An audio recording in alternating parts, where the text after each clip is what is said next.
there's always been a backlash. And so we've got to be, we can't fight the current backlash if we don't understand the history of that backlash.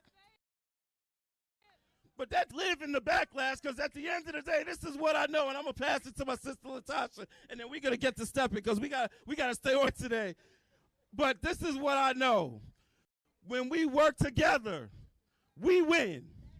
They can try whatever they want to try, right? They can try to bring back whatever they want to bring back. Y'all know how the saying, right? Mess around and find. But they always gonna try it. But guess what? What we've done in the past, we shall do again. In the past, and we will beat them again. And this march and this process, this building that goes on, is a part of what is going to get us. So I need you to say real loud, put a fist up and say, I. Say, I believe. Say, I believe that we will win. Say, I believe that we will win.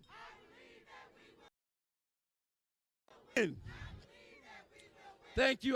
I love you. I'm going to pass it to my sister, Latasha.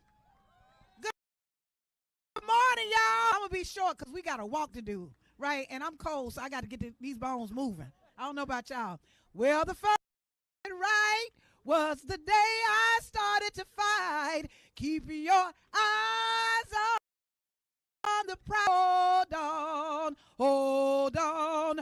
Well, the last thing I did wrong,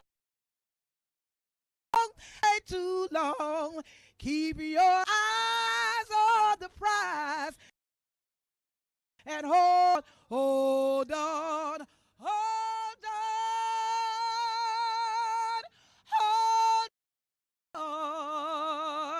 Keep your eyes on the prize and hold on.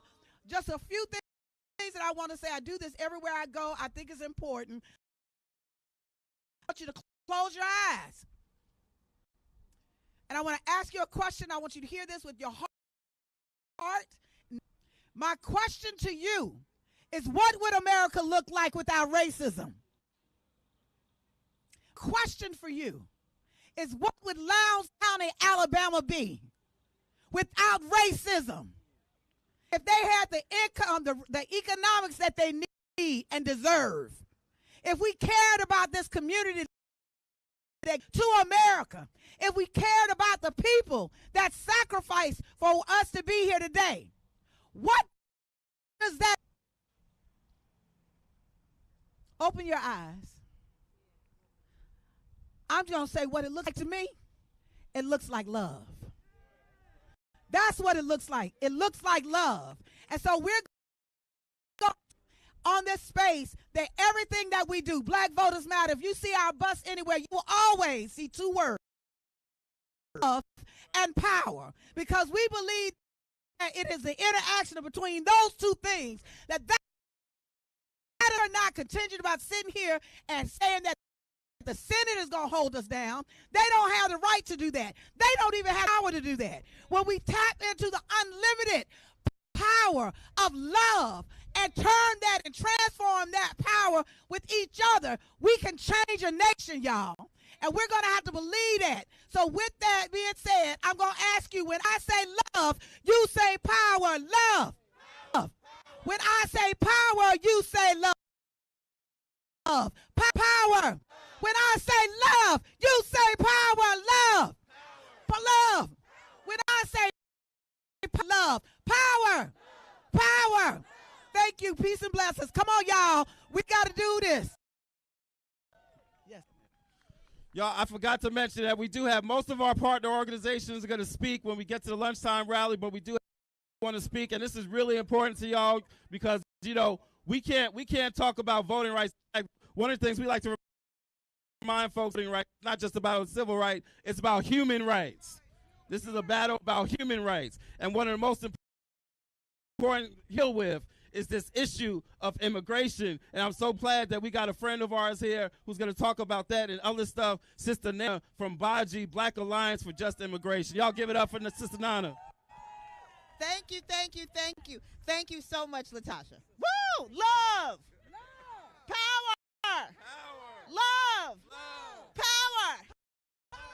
Thank you so very much. My name is Nana Jumpy. I am the executive director of the Black Alliance for Just Immigration, a racial justice immigrant rights organization, the largest black immigrant rights and racial justice in the black immigrants and African Americans were together then, we're together now, together forward. Fighting for civil rights, fighting for human rights. As a leader of SNCC, talking about the young people, the student nonviolent, as a leader of Ray, at that time his name was Stokely Carmichael, he came right here to Lowndes County. He organized with the people right here in Lowndes County, setting up with them the Alabama Freedom Party.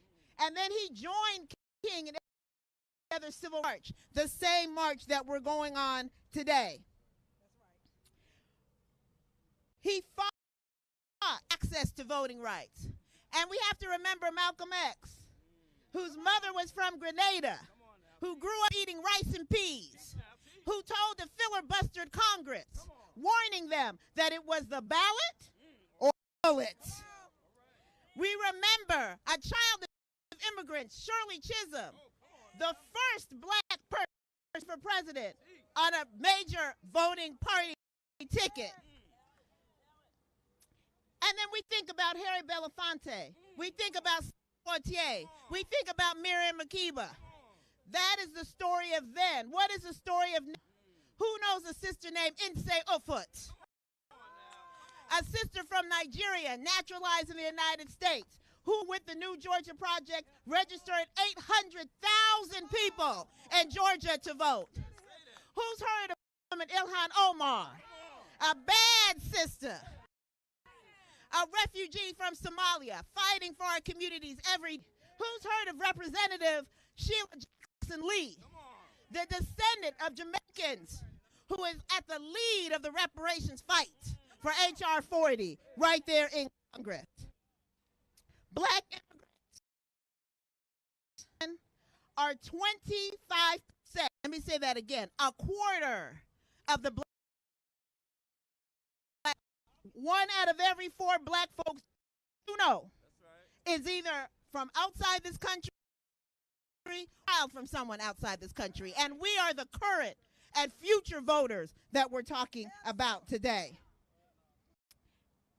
As black immigrants, we know that elections and black voters matter on the issues that impact our families and our communities, including what belonging means and access to rights mean people in this country.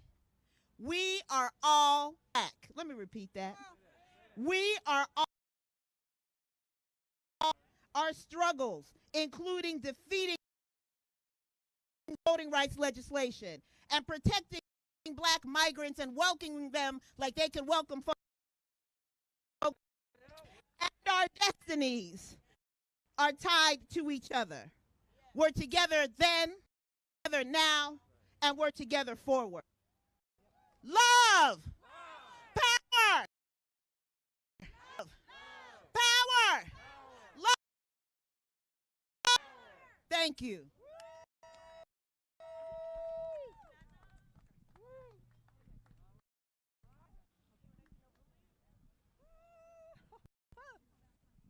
Good morning. Oh, man. First checkpoint.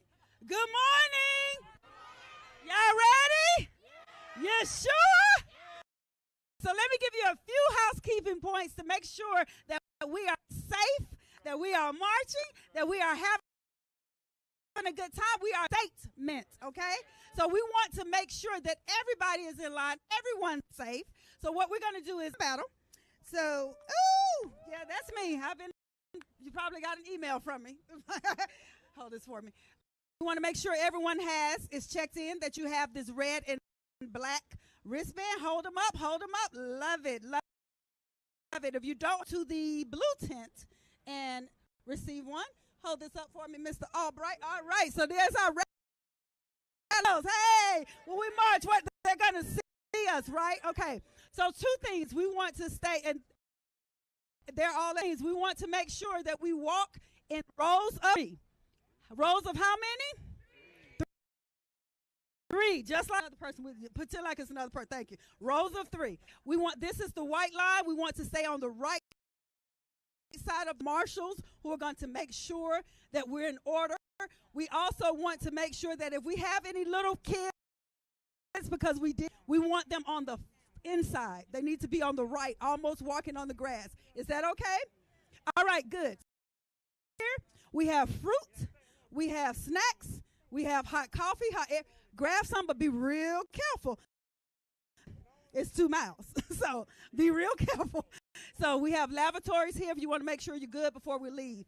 Give you some information about how we're going to line up. I'm going to ask one more time. We have some cars that are in the cart out here. Please move your cars if you don't mind. You can bring them up here or you can go down point 2, but please move your cars. Okay, hold on. Devontae is going to give you a little information about the lineup. All right, guys. All right. Real quick. I just want to give you an idea of the lineup for today. All right. So in the very, very front, everybody say the very, very front. We have some B buses. They're smaller buses. They're going to stay ahead of us at all times. All right. The only thing that you guys need to be attentive of, you guys are in between. Everybody's in between 2 patrol cars. All right. You guys are in between cars. If you do not see a patrol car in front of you or behind you, you are in the wrong place. All right. You need to stay between those 2 patrol cars. All right. We want to make sure everyone is safe. Again, if you are driving, we want to make sure you are ahead of the line. Either go to the next checkpoint, all right, or just meet us there, or just stay in the front of the line, all right, ahead of all the patrol, ahead of the DJ booth and all that. So again, where you guys 2 patrol cars at all as possible on this journey on today. All right. All right.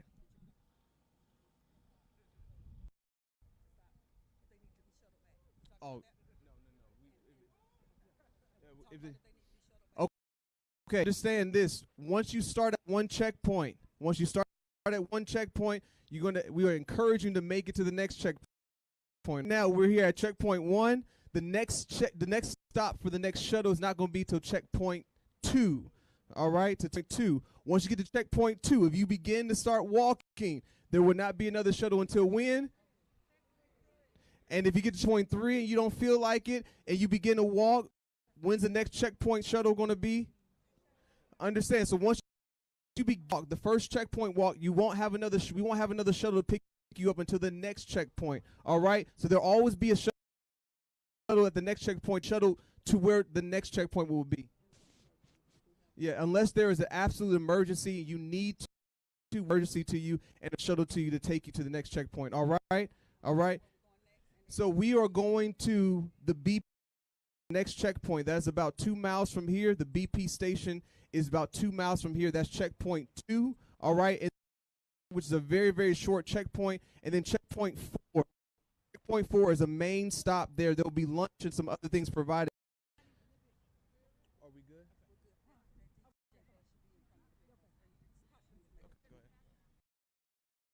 Out here.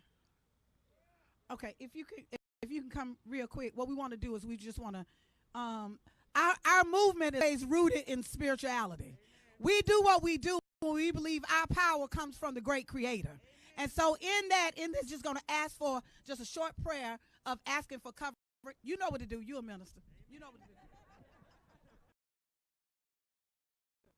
Most High God, Heavenly Father, creator of the universe, creator of all people, we love you. We thank you.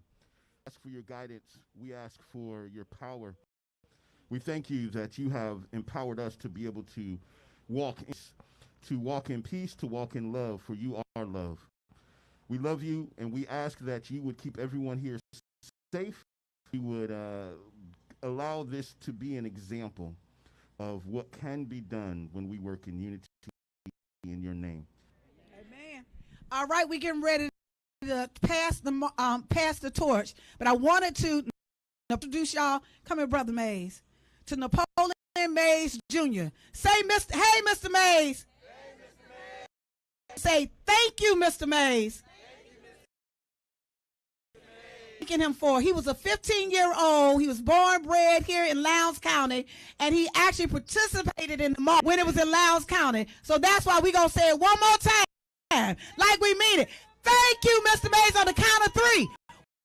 1, 3. Thank you, Mr. Mays. All right. So we're going to hand the torch to you. He's going to start off with the torch as we leave out it. We're going to ask everybody that we're going to do this like relay. So we want folks to come just get the torch, and we're going to keep passing away. So that literally is our collective power that's going to move us forward. All right? All right. We have his sister, Miss Mary Mays Jackson, on the ground, too. She's Okay. here. Miss Mary Mays Jackson, are you here too? Well, they'll get to speak. We'll hear them at the next stop. We want to get started, but I just wanted to lift up. We against y'all. All right. So everybody, hello. Okay, we're going to go ahead and let's start lining up at the balloon arch in rows of 3. You are going to step in front of the big bus. Is this big BVM bus? So if we, the blackest bus in America, you can't miss it. I think we might need to send you to the eye doctor. Oh, yes. Okay, so do me a favor. Start lining up at the arch in rows of 3. Officers and the marshals pull you out. Then you can walk in front of the bus. Again, we're walking in rows of. We're staying on the right side of the babies are going to be on the inside. Right, I love it. All right. All right. The babies, we're walking. We are making sure we stay to the right of the line. All of our babies, I see a lot of, they're literally going to be walking in the grass. We need them on the furthest side. Everyone, we're all a team. So if you see a baby and you don't see the mama, make sure we all in order. We don't want anybody having issues. Any directives from y'all, or we're good? You can let them know that our officers will be the buffer, other lane. Okay. And the lane that we're supposed to be in. Okay. Other lane.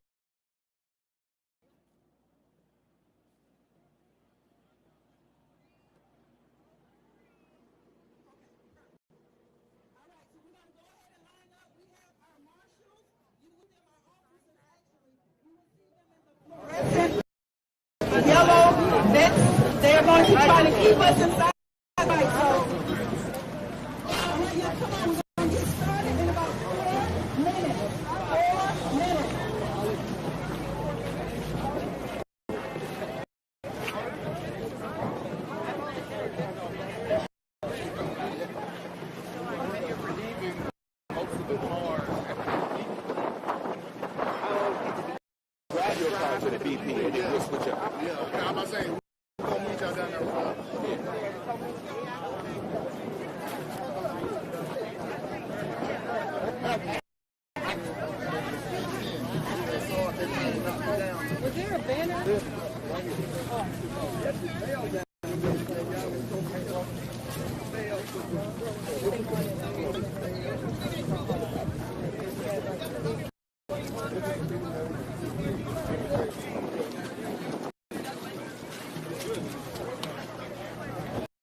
I'm going to be the final convoy. You need to vehicles now. Medium, get into your vehicles. For free. Get into your vehicles, medium. Okay. Oh, no. We need them ready. Go.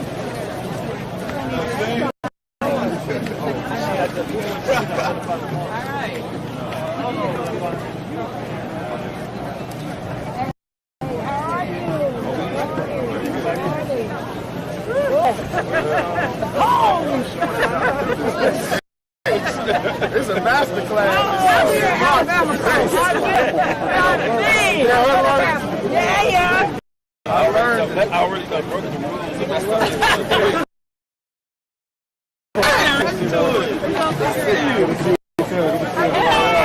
Good to see you all.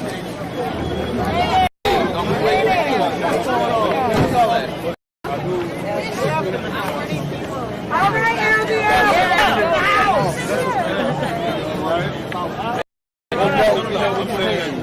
You're the first lady said I like it. At some point. Y'all know which one's your mile, right?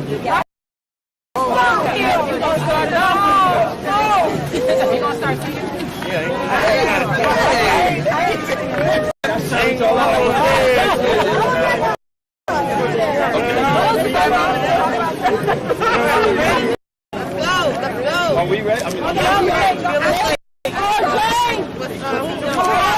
Marshall for Marshall. excuse me, y'all. Photo bomb, everything. Y'all ready? Yeah, we're ready. Give us 1 second. They're about to move these cars up and we're probably going to walk out, okay? Okay.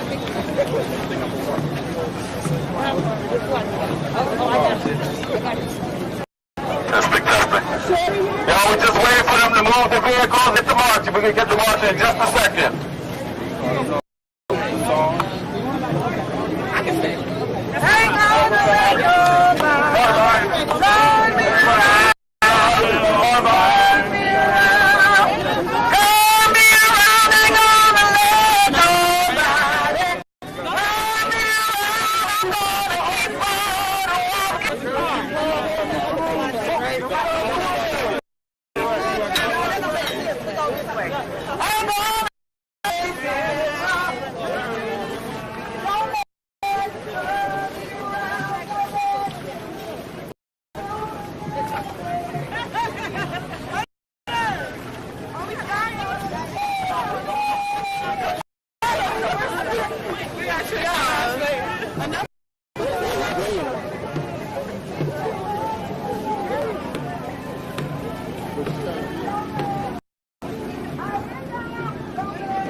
Well, we won't be able to move over to these cars. So if y'all just hold on, let's do it. Stop where you are. A group of three. Take 2 steps up. That's all I need you to do. Now, put the first group. Hold on. First group. Put your arms in. Second group. Second group. Okay.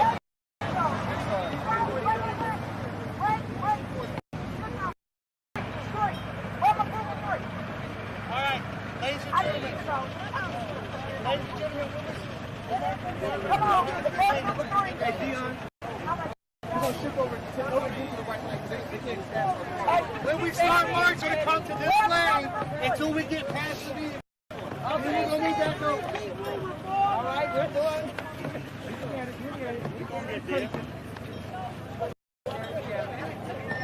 We occupy all officers. We pass all the vehicles.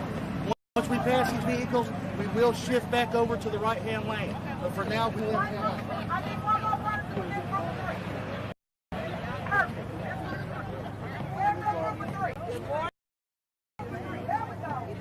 Hey, bless the words. You said that. Bless. Nobody can't hit by no car. Right. this car pass. We got one car that's going to pass. The time's up. Mike check. Mike check. We have one vehicle that's going to pass. 5, 6, 9. Excuse me, man? Yep, sorry. A camera, a blue or a black Again, the officers in these vests, it look like me, he will be the closest thing to the center line once we move to that side.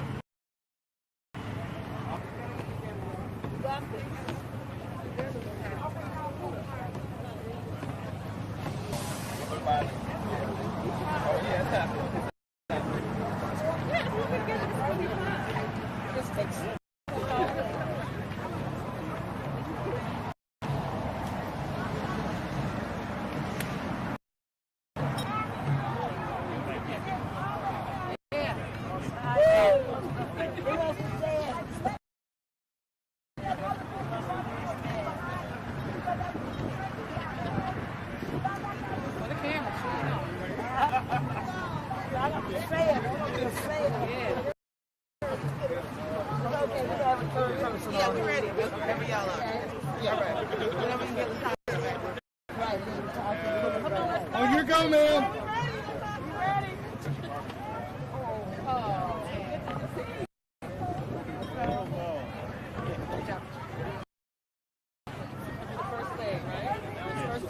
All right, we ready. I know. We get to the next, right? Okay. I ain't gonna let no. Fire officers, here we go. I ain't gonna let nobody turn me around. I'm gonna keep on walking, keep on the feet on. Come on, y'all, let's move. Gonna let injustice turn me around, turn me around. Ain't gonna let injustice turn me around. I'm gonna keep on walking, keep on talking, marching up to freedom land. Ain't gonna let injustice turn me around, turn me around, turn me around. I'm gonna let you talk. Walking, keep on talking.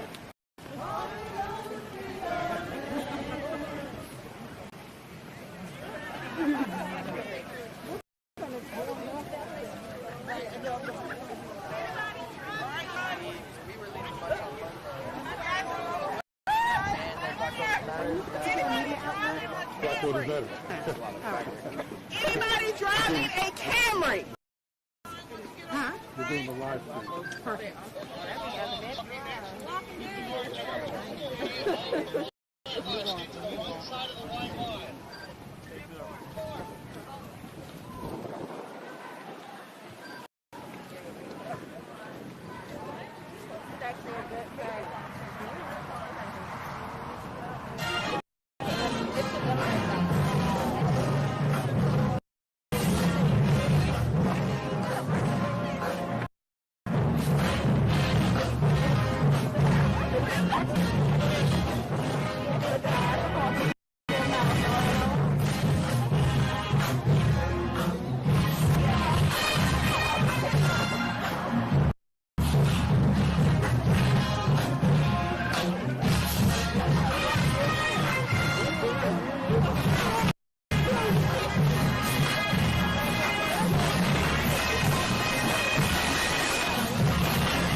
2HJ3. 5932. 593.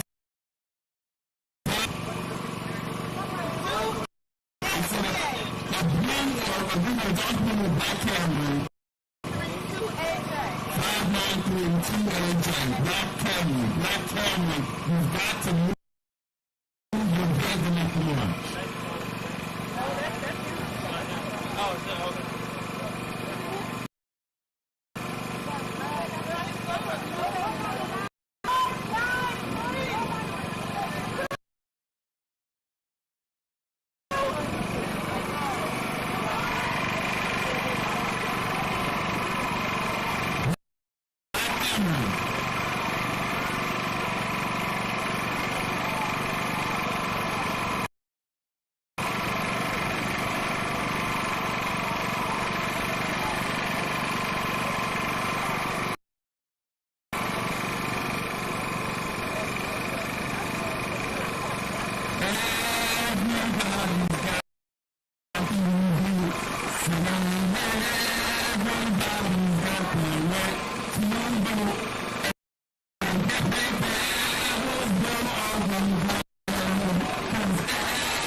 in the left lane. So please listen to the marshals. Please keep in your lane across. Please keep your spacing between your lines, and we'll be fine.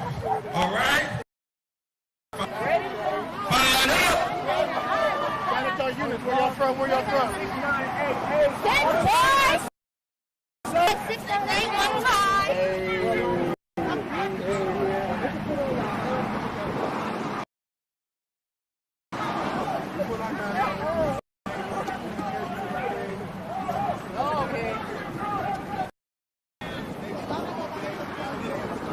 Got to go. Hey, hey. Ho, ho. The new Jim Crow is. Hey, hey. Ho, ho. The new Jim Crow has got to go. Hey, hey. Ho, ho. The new Jim Crow. Hey, hey. Ho, ho. The new Jim Crow has got to go. Hey, hey. Ho, ho.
This is what democracy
water, please grab some.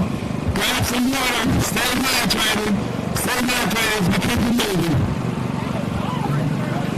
We still moving. We still moving. We're just grabbing the water. We're grabbing and going. We're grabbing and going. How you feeling? How you feeling? Yeah, we're still going. What you got? Who's mad? I thought you had to. What you got, madam? The touch your bodies, the flow of fire, she told us how to fight. You go fire day and night until we're alive. Let's fight on the war, my people, let's fight on the war. Let's fight on the war, my people, let's fight on the war.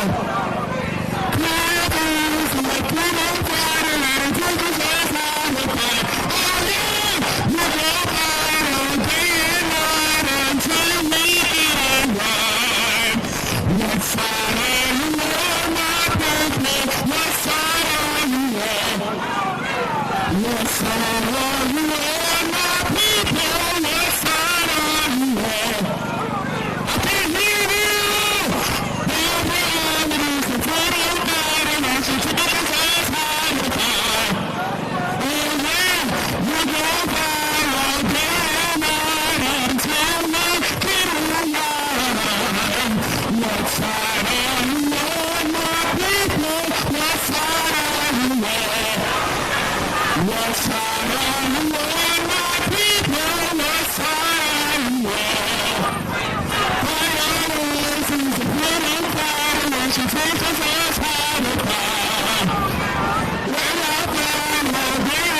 They keep blocking my live because it's illegal. Facebook keeps blocking every time I go live because it's illegal. No music! No music!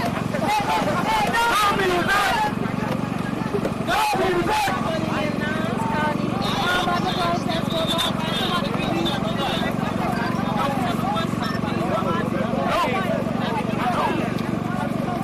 We don't need no music.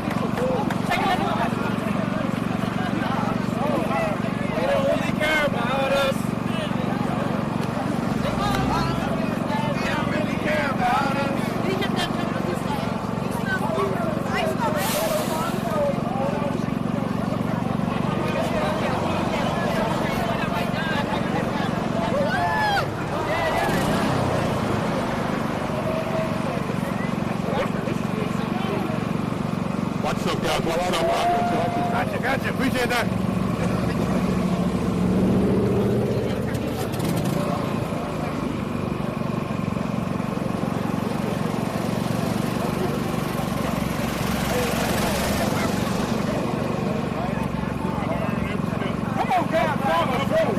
Yeah, y'all thought it was just a little bit of people, didn't you?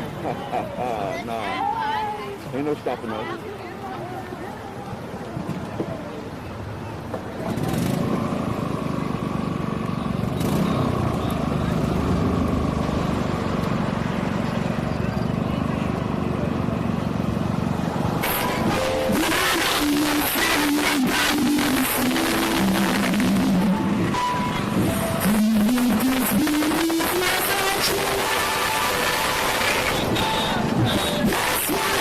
That's what I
Indians. What did I say? Black corn. Okay, you're going to grab some fruit, grab some snacks, grab some water. We are now being joined by the great Alabama State University and Little Seeds. You have 5 minutes. How many? What time is it? It's 10:40. At 10:45, you will start watching, okay? All right. You let it know we want you. So go ahead and take a quick break. We have laboratories over on the left side of that building, hand washing stations, snacks and fruit. All right, 5 minutes.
thirst anymore.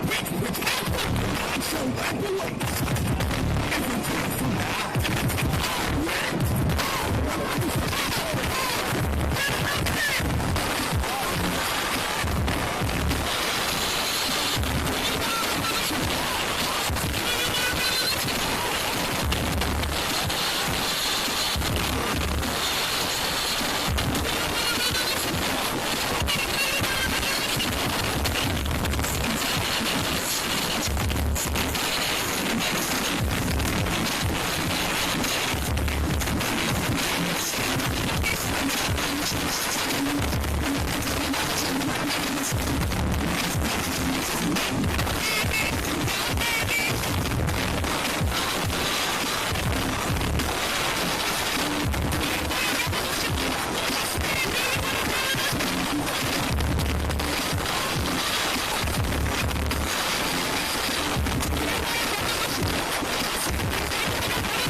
Thank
you.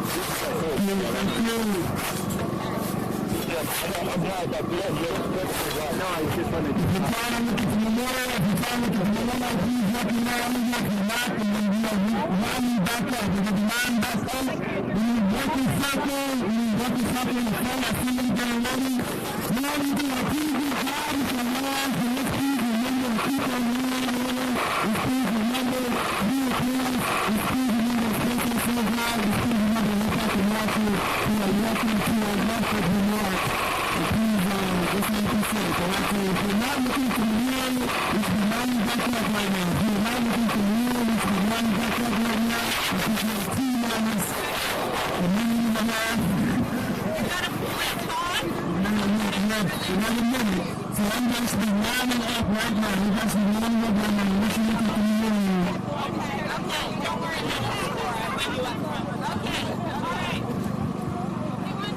Now!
We're gonna fight together!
voting rights, you say no.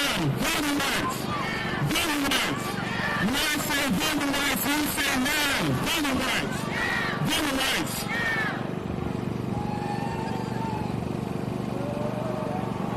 Voting rights. Voting rights. Tomorrow, next year, voting rights. Voting rights.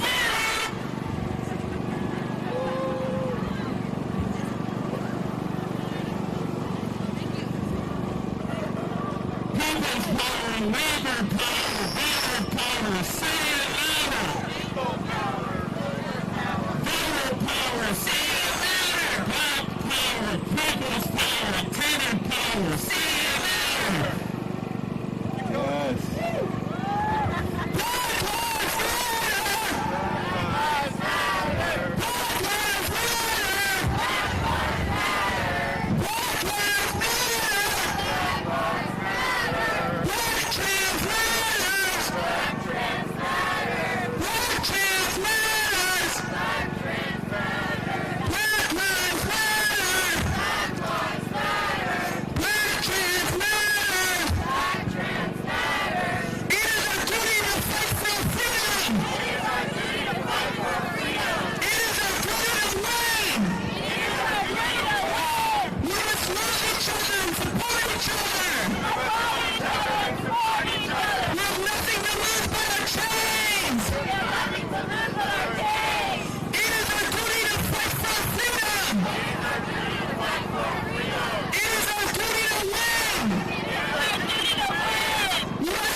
tomorrow? No. Do we want them next year?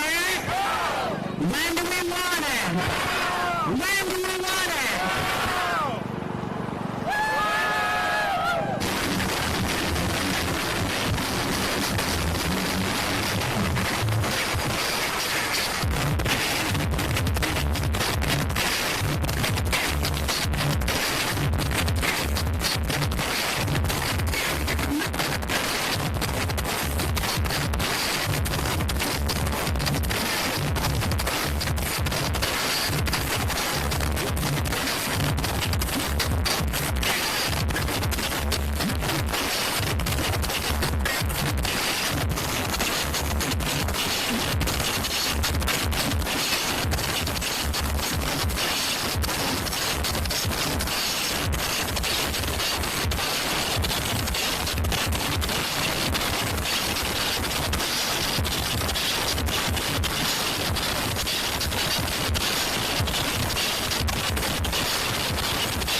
along with this one. Everywhere we go, everywhere we go, people wanna know.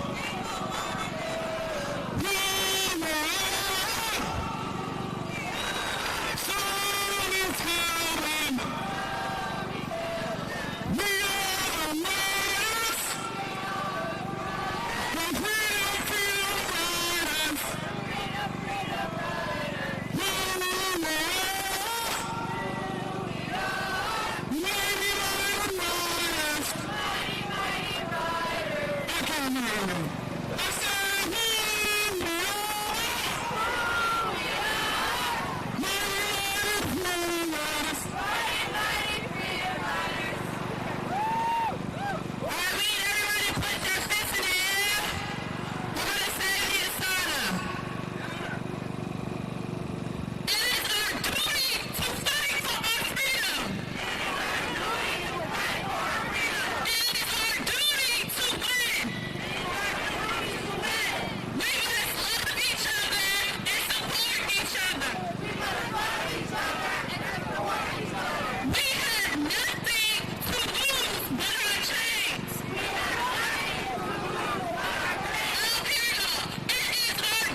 Thank you.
Thank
you.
What's up to the streaming audience? What's up to the streaming audience? Yeah, what's going on, streaming audience? We are at the midway point. We have just walked 5 miles. We are on schedule. We are at our lunch stop where we're going to have some food. We got some food trucks here. We got some fresh food. Some of this food is from black farmers.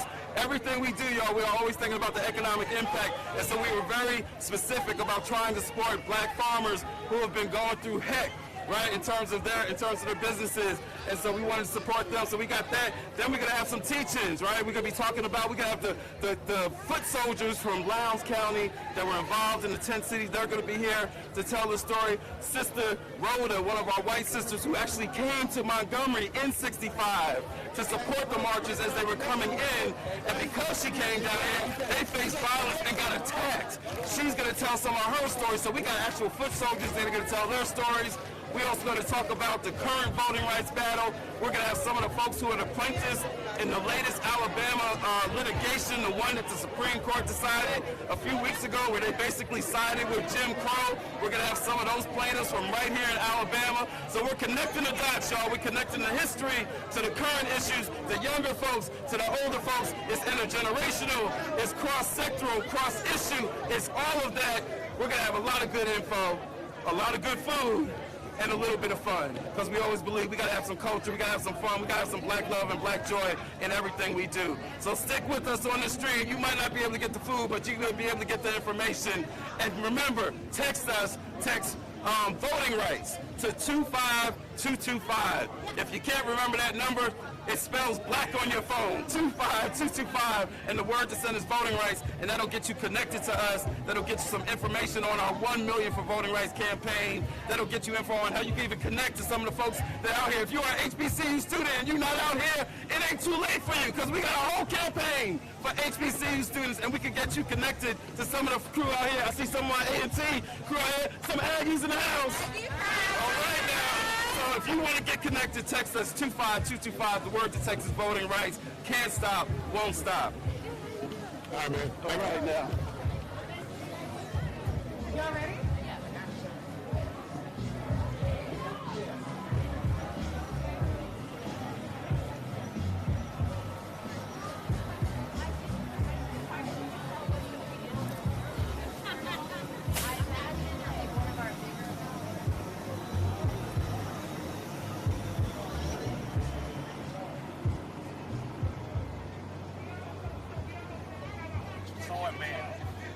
You got it. Okay.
Freedom.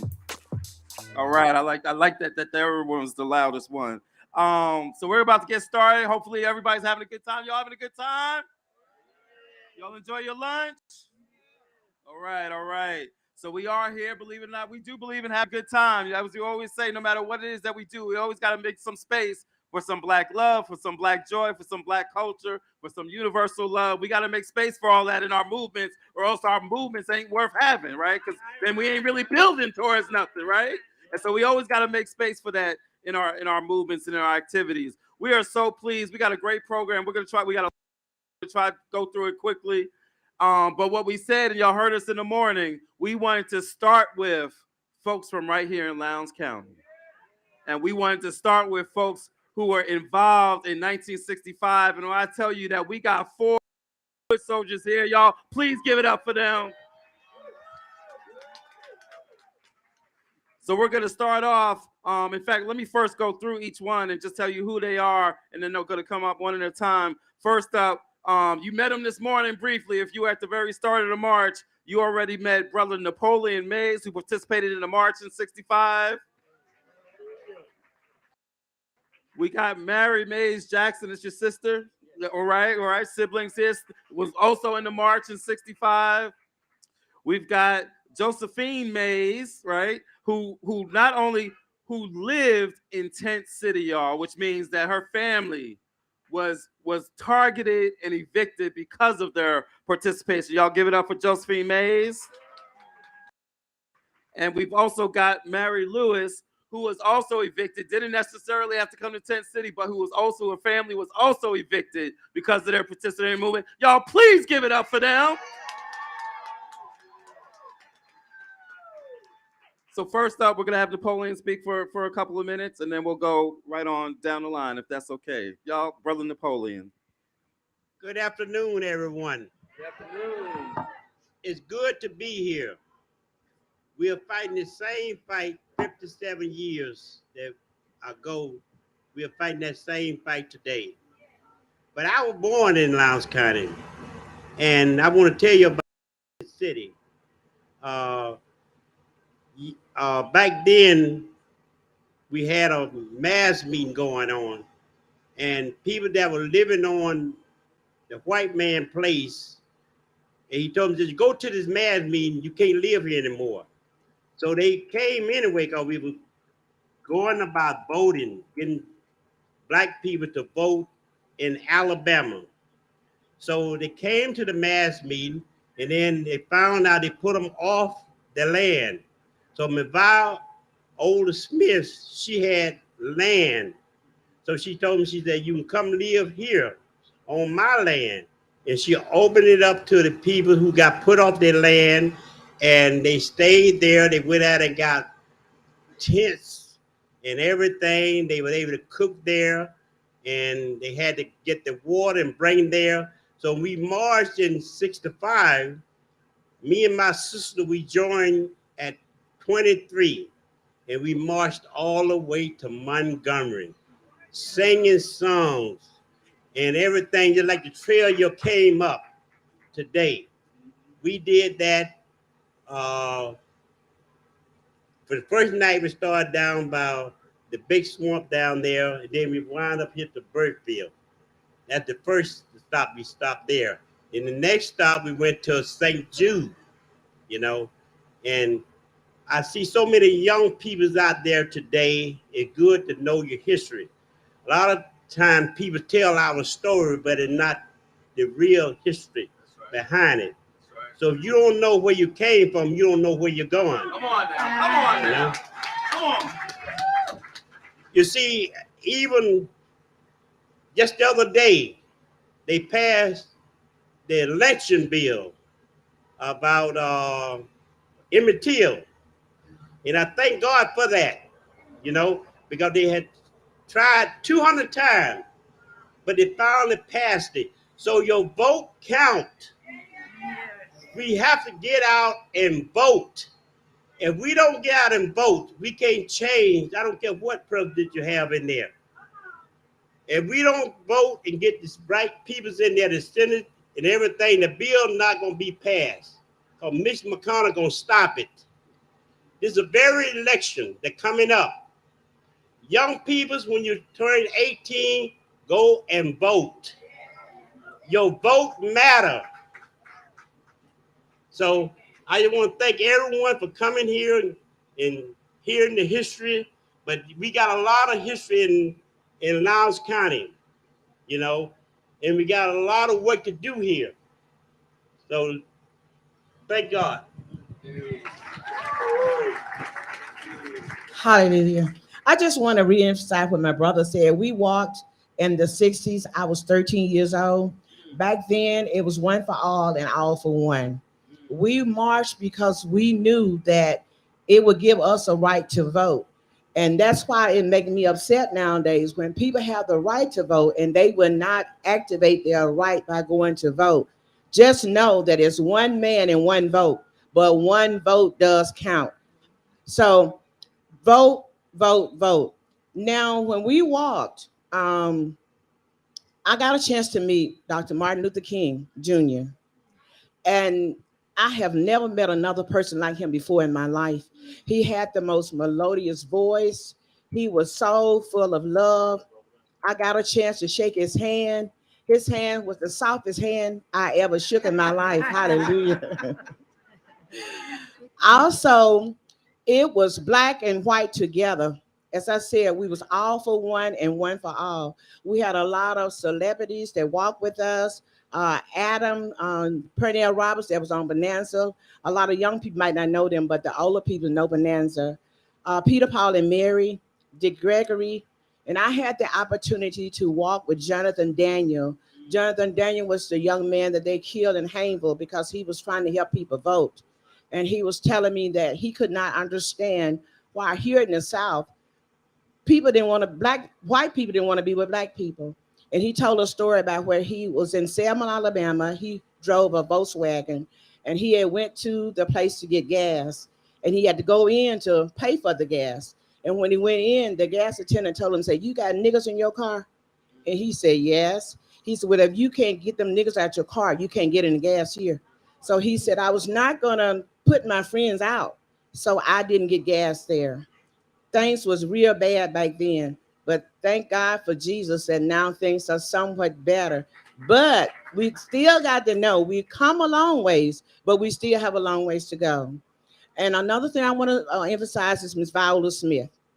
She was our landlord at the time, but she had a lot of land. She was very concerned about the black people. And she said that when the people were kicked off kicked out of their doors from the white man, that she had land. She said they could come and stay on her land as long as they wanted to. She didn't charge them. She said they were free to stay there until they were able to get land for themselves. The tents were very interesting. You know, I had never seen nothing like that before in my life because they had heaters, they had stoves, they could cook, they had beds, and everything needed was right there in the tent. And where the interpreter center is in Lowndes County, that was Miss Viola Smith land. As a matter of fact, we used to pick cotton on that land. It was a cotton field. So thank God for Miss Viola Smith. And the quilt there is some of her artifacts. The churn there is some of her artifacts. She was a farmer, but she was free-hearted with the land. And like I said, at that time, we stayed on her place. Her heart was for the Black people. And she was very interested in us being free. Free. So thank God for Miss Viola Smith. And I don't think justice was done because she's not mentioned very much. I don't know at all in the Interpretive Center. But her name should be up there because had it not been for her giving that land, it would not be there. So thank God for Miss Viola Smith. So you all do not forget Viola Smith. Y'all say her name, Viola Smith. Say Viola Smith. Free of charge, she let folks stay on her land because she believed in the cause. Say her name one more time, Viola Smith. All right, and also Brother Jonathan Daniels, right? So y'all say his name too, Jonathan Daniels. And I want y'all to hear. I want you to hear what Mary shared with us. She said she was 13, right? Brother Napoleon, how old were you at the time? 15, 13 and 15. And they was in this movement, right? So, yo, we say it all the time. I've been saying it all day. Don't tell me that young folks ain't got nothing to contribute to this movement, right? Right? So we're going to pass the mic now to Josephine Mays. You got your mic? It's working. You want to stand? Okay. All right, y'all give it up for Josephine. My name is Josephine Mays, and as I stand, I can tell y'all a story, probably be here until night, but I'm just going to tell you just a few words. I was not put off the white man place, but my father was, and my husband and his mother and his grandmother was put off. And at the time, we had just got married. So we moved in the tents, and we lived in the tents. And the tents wasn't so bad to live in because we had everything, but we just didn't have the right things. We cooked. We had our stoves outside of the tents with the pipes, stove pipes up on them, and we cooked. And we had our neighbors, Miss Glover, which she was one of the people that got put off the plantation. She and her family, Mandy Glover and Joe Glover, Scott Glover, and Bubba Scott. We all lived there together. They had their tents and we had our tents. And we would cook and share our food with one another. And Miss Glover, I had kids, small kids, and I would go to work. She would cook and make sure that my kids was fed when I got home from work. And we had a good time. And like I told one of my friends, I said, I lived in the tents, but I wasn't afraid. I wasn't afraid to go to sleep at night. Although people would come along and they would shoot and they would call us all kind of names. But God had our back. He had our back. And then none of us get shot. Thank God. And my husband and the rest of the guys that lived there, they would take turns at night for us to go to bed to sleep. They would sit outside of the road because people would come along in the daytime and say, we'll be back to get y'all tonight. So, but they would night watch. Some would stay till 12 and they'd go to bed, and the next set would come and stay. But, God brought us from a long ways. And I worked. It's my work. Let me tell you young folks something. Go to school. Get all the education that you can get. Make sure you go to school and get your education. And don't take nothing less but the best. Because we have a chance now to do some of the things that we would like to do in life. Because when I was coming along, going to school, I had to go to the field and work for the white man. Had to go to school, get out of school at 12 o'clock, come home and go to the field and work till 6 o'clock. So that's the thing that we don't need now. We need love. Please love one another. Don't make no difference what color you are, where you came from. Love, because we need each other. And I just want to say thank you all. Get ready. Y'all, that was so powerful. And I want to, Tasha, you coming on up? And I want to highlight, there's so much in what they've said so far, but I do want to ask a follow-up question to Josephine, because you mentioned that people would be outside and on guard, right? And what were they on guard? Like, if something went down, like, what were they prepared to? They was outside on guard, prepared. They was watching on their families because they was, they was afraid that they was gonna come back and shoot a bomb or whatever, that they was gonna do to us, because they were so low down and mean to us, at that time. And so we had to be on our watch at all times. At night, in the day too, because we had elder people that were sick and couldn't do things. Like my mother, she was down, she couldn't walk, so we just always had to have somebody to guard us. What were they guarding with? Around the tents where we lived at. That's what I was trying to say it again. Bodyguard. Bodyguard. Yeah, bodyguard. Right. And I would just like to say, down in the interpret center, our tents is on the wall, and if I was down there, I could show it to you. I've seen it. That's why I was asking. Yeah. Okay. Can somebody on audio check the sound in the other tents? They're saying on the backside that they can't hear the audio. Oh. Napoleon, and we're gonna come to you. Thank you, but Napoleon wanted to say something on that. Yeah, back then we had Scott B, Stokely Carmine, and Bob Mans. And so what happened was, the white man riding around in his truck with shotgun and rifles, and he was going hunting rabbits. So we started putting in shotguns in our car, in trucks, and said we were hunting rabbits also. So what happened, Mount Gilead Baptist Church on Highway 80, we were having mass meeting. They drove by and they started shooting. Well, the next night we had mass meeting. When they came by, we shot at them. So that's the way it was.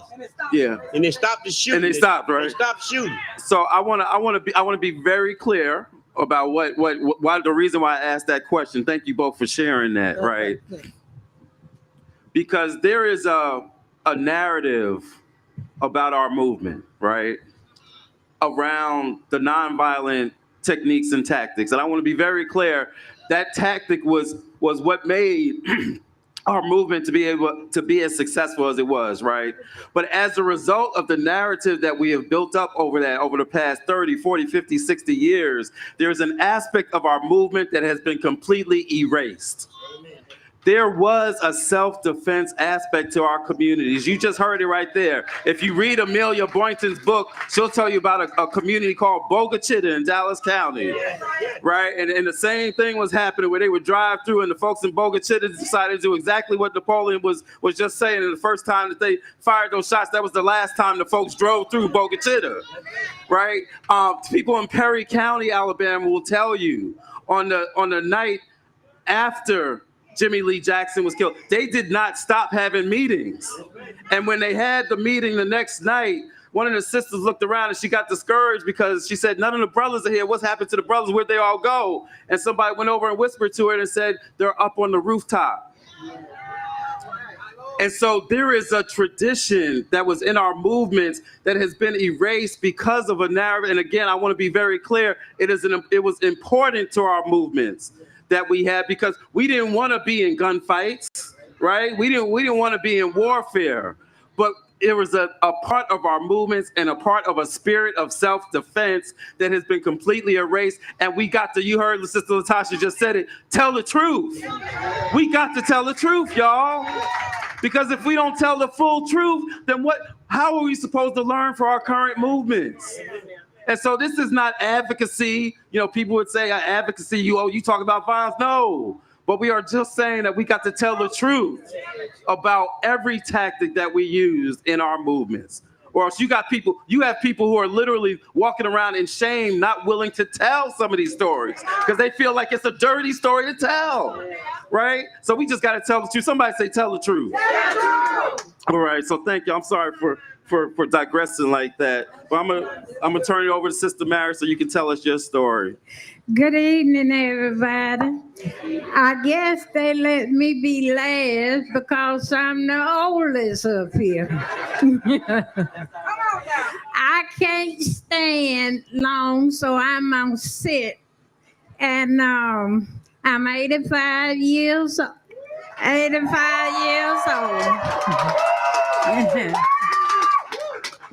And I didn't live in the tent. But my dad always had told me, baby sister, don't you fool with them folk now, because that man said them communists. And, you know, you don't want to tell your parents no story. And I really didn't want to lie to him. But just as soon as he would leave, I come home from the hospital for work. I was in my 30s, near 40, and I had 4 children. And our dad got me this house to rent from this man. The man, he had a beehive and thing. So I said, Dad, I won't go. This was that Monday. Soon as he left, I fed my children, bathed them, put them to bed, and locked them up in the house. And now, before I left, I said, y'all just go to sleep. But you know who I asked to take care of them? I asked my God. I said, Lord, take care of my children. I said, I might not return. I said, but take care of my children. So I get in my car and leave by myself. And I go and I come back. They all sleep, unlock the door, they all well. So someone, I don't know who it was, when it told the white man that I was in that march with the company. And my dad came up there that next day. He said, baby sister, didn't I tell you? Said, the man said you can't live in this house. And now promise me you're not gonna go no more. I didn't want to lie. But it was something inside me that was driving me and told me, said, just go ahead. He'll forgive you. And I said, well, I'm not going. So I went that Wednesday. I stayed away that Tuesday. I went that Wednesday, and I was dying every time I look and see somebody. I said, I hope they don't know me or don't recognize me. I said, because my husband is away from home working, but we was building our house at the same time. Hadn't finished it. So that Thursday, here come my daddy. Baby sister, the man getting you till Saturday, this was that Wednesday, to get out of his house. Said, now you got all them children, what you gonna do? And our house won't finish, but I had a good neighbor, Mr. Wesley Baker. He came down there when Daddy told him, and he took me to Bell Lumber Company and got 4 windows, and they fixed up a room for my children and I to stay in until my husband got home that Friday. But Lord have mercy, my husband get me down to town. He said, nah, you done run your big mouth and done went and talking about what feeling you had inside. What kind of feeling you got now? Where we going? I said, I don't know where we going. I said, but we out. You just might well to start helping me pack.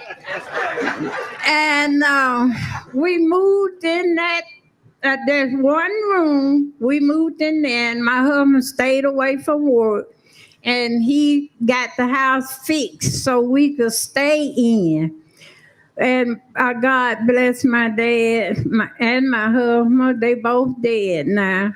And neither one of them got a chance to vote. And when I told my children after they got up some sides about, they said, Mama, why don't you just go ahead and let them kill you? I said, y'all wouldn't have been here. And so right now, I bring it up. But y'all know one thing, y'all young people?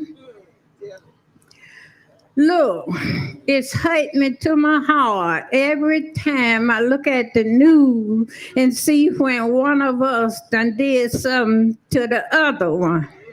Now, when I was coming on, we loved each other. We didn't fight. If you fought, you playing the next minute. And I didn't like my children even argue amongst each other. Because that wasn't right. But I just thank God, Lord, I just thank God. And I'm free. I don't know how many more days I got on this earth, but I can tell the world I got God on my side, and He gonna carry me through. I'm working for one place, cause this place ain't my home. Oh, no.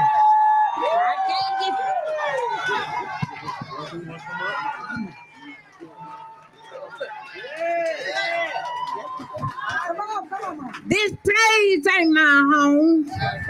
My home is with Jesus, the man who hung on the cross for all our sin. And young people, y'all go to Jesus. If you ain't got a Jesus, try mine. If that song could say, by the grace of my Lord, I've come a long way.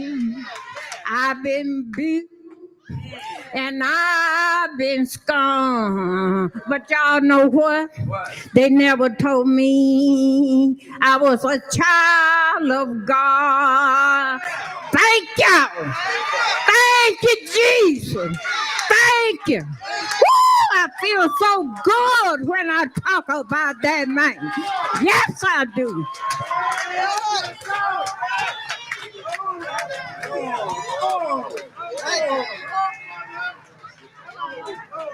Yeah. Hallelujah. Thank you.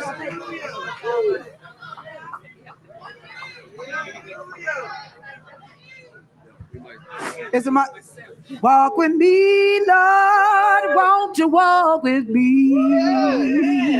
Walk with me, Lord. Walk with me while I'm on this teacher's journey.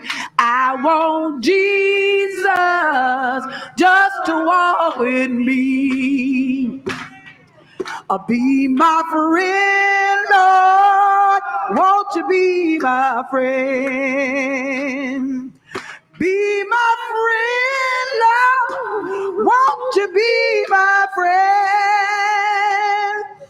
All along this teacher journey, I want Jesus. Won't you walk with me? Amen. Yeah. Amen. Yeah. Amen.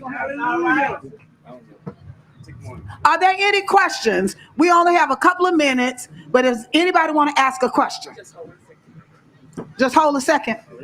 Okay. As she's getting up, thank you, Lord.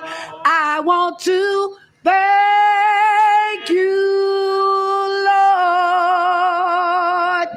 Thank you, Lord. I just want to thank you, Lord. Are we grateful to have these elders before us? And they constantly remind us that literally it wasn't just the strategy of the movement, y'all. It was the spirit of the movement. That our people believe and continue to believe that there is some force that is greater, that is actually we're standing and we're pulling our force, our power, not from the U.S. government, not because of some law, but God has created something in us that says we are made to be free. That black liberation is our birthright. That we are to stand in the space of justice. And those of us that love the Lord, no matter what space you're coming from, no matter how you see your religious beliefs or any that, if you have it or you don't have it. At the end of the day, what we do know is love works. Love works. Love works. So are there any questions that we have right now for any of the panelists that were here? Yes.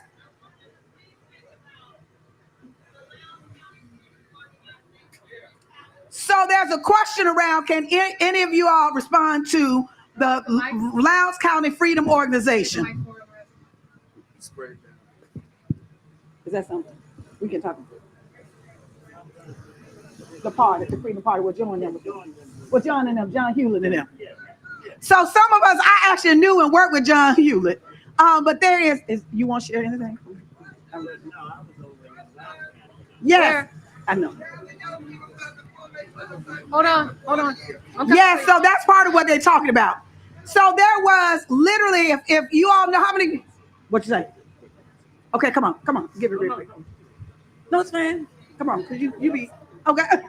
Quick answer is, right now, how many of you all knew that the Black Panther Party, as a political party, actually started right here in Lowndes County?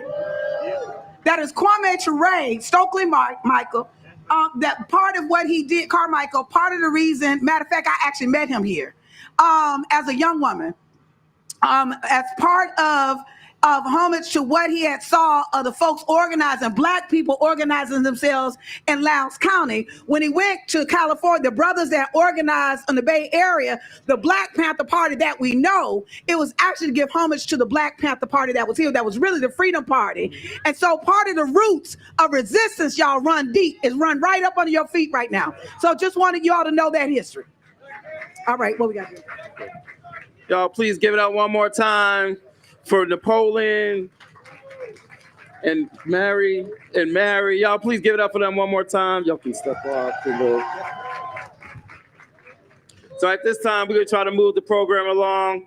And y'all, you can't pay for that kind of history lesson, y'all. For real, you can't pay for that kind of history lesson. So at this time, we're going to bring up we're going to be bringing up several groups of the students that are with us today in a couple of different sections. So we got the first section of students that are coming up, and I'm going to let Danielle come on up and bring on. And as she's doing that, let me shout out, where's Aquanetta? She's running that way. But our Alabama State Organizing Manager, Aquanetta Poole, who helped to organize and locate and bring on the freedom fighters that you just heard from. So I just wanted to recognize Sister there she is. Y'all get up for Aquanetta, please. And now one of our Deputy National Field Directors, Danielle Brown, she's been working hard to get all the students here. Don't y'all love Danielle, y'all? Y'all have been working with her. So she's going to take over and introduce the first group of students that's coming up. All right. So we have been calling all over the United States. We are being streamed all over the United States. So for schools that couldn't even be here, they still get to participate. But we're really excited because we needed some young legs to make 10 miles a day, y'all. We needed some young legs. So we got South Carolina. Come on up, South Carolina, and I'm going to show you how young we had marching today. Come here. Yeah. So when we say young, we ain't playing. We got the future HBCU students up in here. So we got moms against racism and all the babies. That's what we did today. So I'm going to turn it over to Natasha. What's up? What's up? What's up? How y'all doing? All right, y'all gonna have to do better than that to get warm. Listen, my name is Natasha Witherspoon, and I'm the founder of Moms Against Racism. Raise your hand. We about to vote if you got a mama. Okay, all right. So listen, with Moms Against Racism, we come from South Carolina, Rock Hill, South Carolina. How many of you are from South Carolina?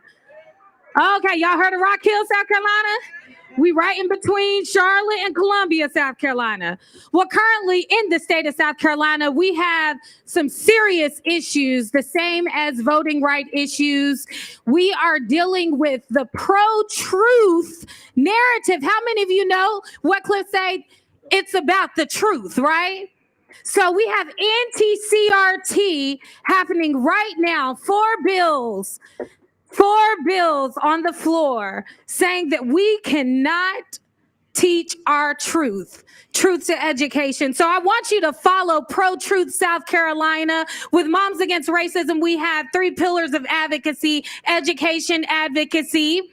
How many of you are highly educated? Black excellence? Okay, all right. I love it.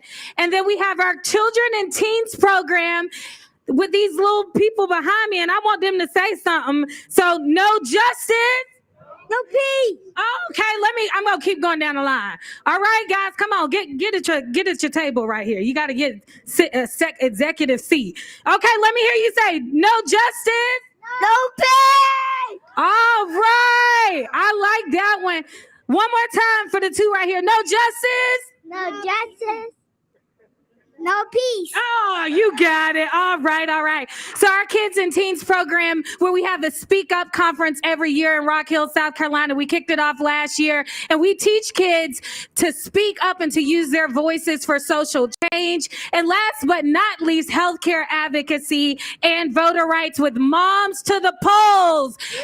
Yes. And so Sherry Phillips is here with us with our community relations team. She's a mama, and her 2 babies are back here with me. And we came all the way here so that we could show our kids that it is about democracy, and we want to make sure that we show them through action, right? And our mission is doing the work starting at home. Look us up, momsagainstracism.org. Thank you. That's South Carolina. Clinton College, too. Y'all know about Clinton? All right, I'm gonna need y'all to look that up. Clinton College in Rock Hill, South Carolina. Awesome. All right, DC, we got the Live Movement.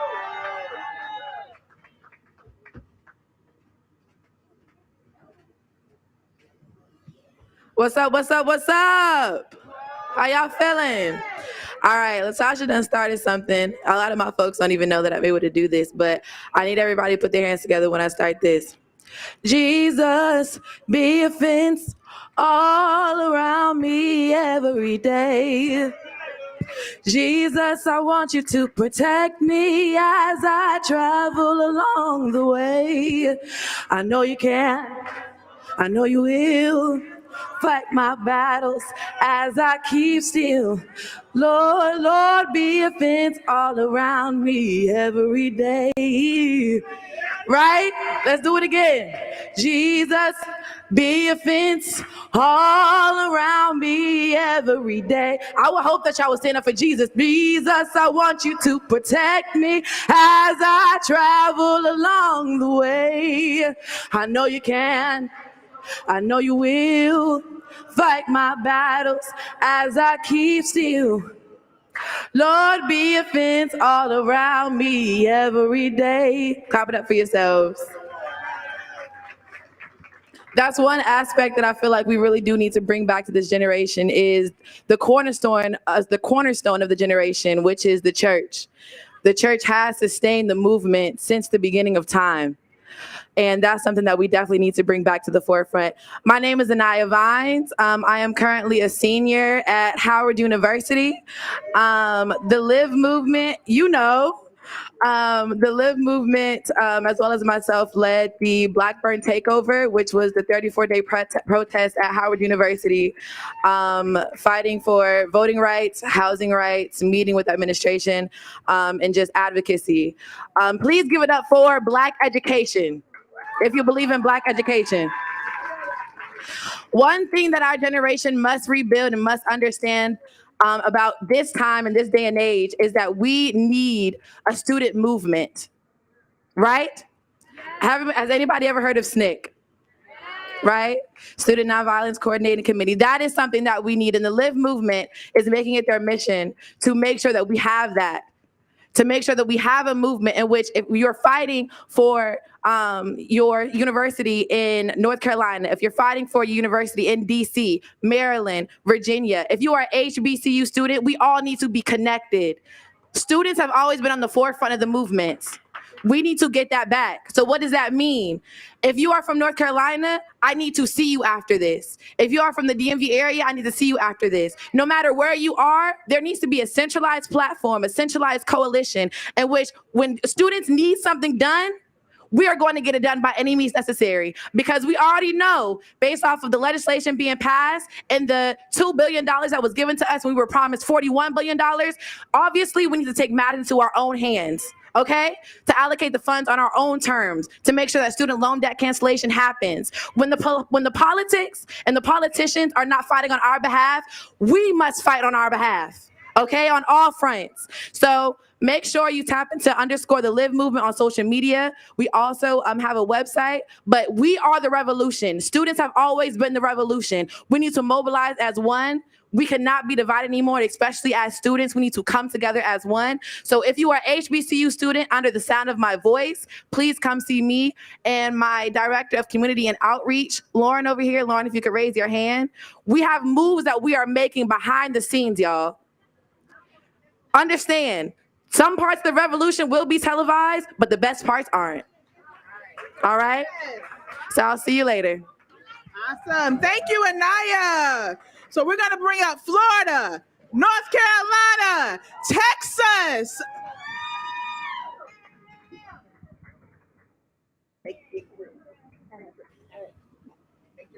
Hello, everyone. It's great to see you all out today. I am Nicole Carter, a criminal justice major from the Elizabeth City State University in Elizabeth City, North Carolina, under the direction of Dr. Carrie Dixon. We have out with us the Sister to Sister program. We have representation from the Criminal Justice Club, as well as education and social work. So we just wanted to thank you all for this opportunity, and Viking Pride 3 times. And because I'm from Greensboro, North Carolina, Aggie Pride. Hello, hello, beautiful Black people. What's up? By show of hands, how many of you know or heard of Houston-Tillotson University? Okay, I'm a little few, all right. My name is Gerard Sinkay Flowers. I am a graduating senior. I'm a kinesiology major.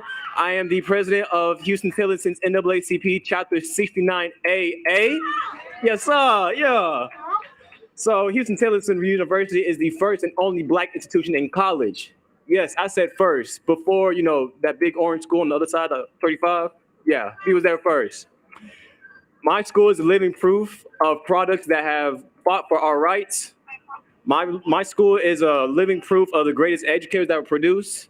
My school has had Jackie Robinson led the men's basketball team, and he has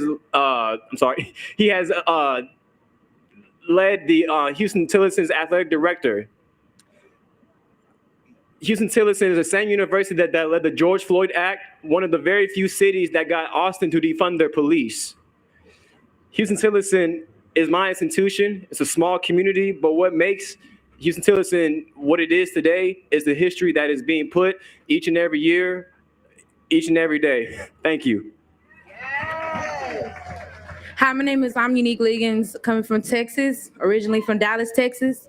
I'm representing the Vice President of the Black Student Association for Tyler Junior College in East Texas.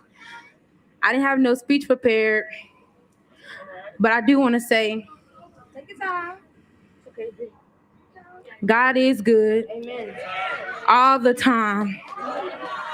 I'm 18 years old. I graduated early. This right here is exactly what I needed. This was the fire to my torch. When I say that, I mean that.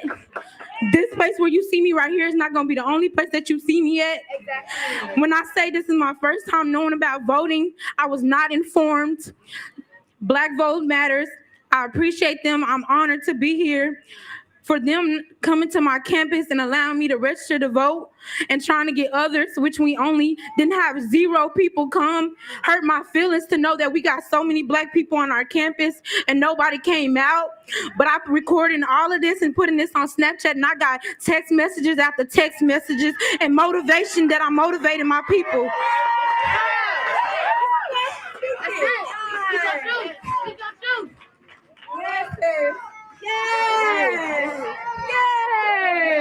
We're supposed to show love to each other, and that's what I learned today. In the back of my mind, sometimes I be feeling like, oh, she thinks she better, but nah, that's not the truth. We're supposed to love each other. That's what we're supposed to do. We're supposed to love each other, show kindness to each other. With that being said, I would like to thank Black Votes Matter again, and thank y'all for letting me be here. Yeah, you did that. You did that. Good afternoon, everybody. I have been yelling this whole march, so excuse my voice, please. Okay, first I want to give an honor to God, who's the head of my life. Next, to my family who believes in me. And finally, to these amazing organizers for this wonderful opportunity. Thank you. Give us a round of applause. Thank you. Thank you. I bring you greetings from the fantastic state of Florida, where I proudly attend the great Bethune-Cookman University. Hail, Wildcats. And my name is D. Angel Edwards. Since we have a representative government, momentum is important. Building power for the movement that won't stop even when we are comfortable. Unfortunately, being Black is a political issue, being that our very freedom came from the stroke of a pen. Our bondage, freedom, and struggling has all been a matter of law and control. The only way out is through the interlocking chains of systematic racism, to address and repeal the legal injustices, especially of local laws. That is why Black voters matter. Thank you.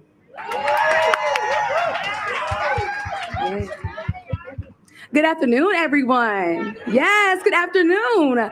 I am Anya Taylor, a senior political science and sociology student from Havelock, North Carolina, representing the #1 public HBCU, North Carolina Agricultural and Technical State University.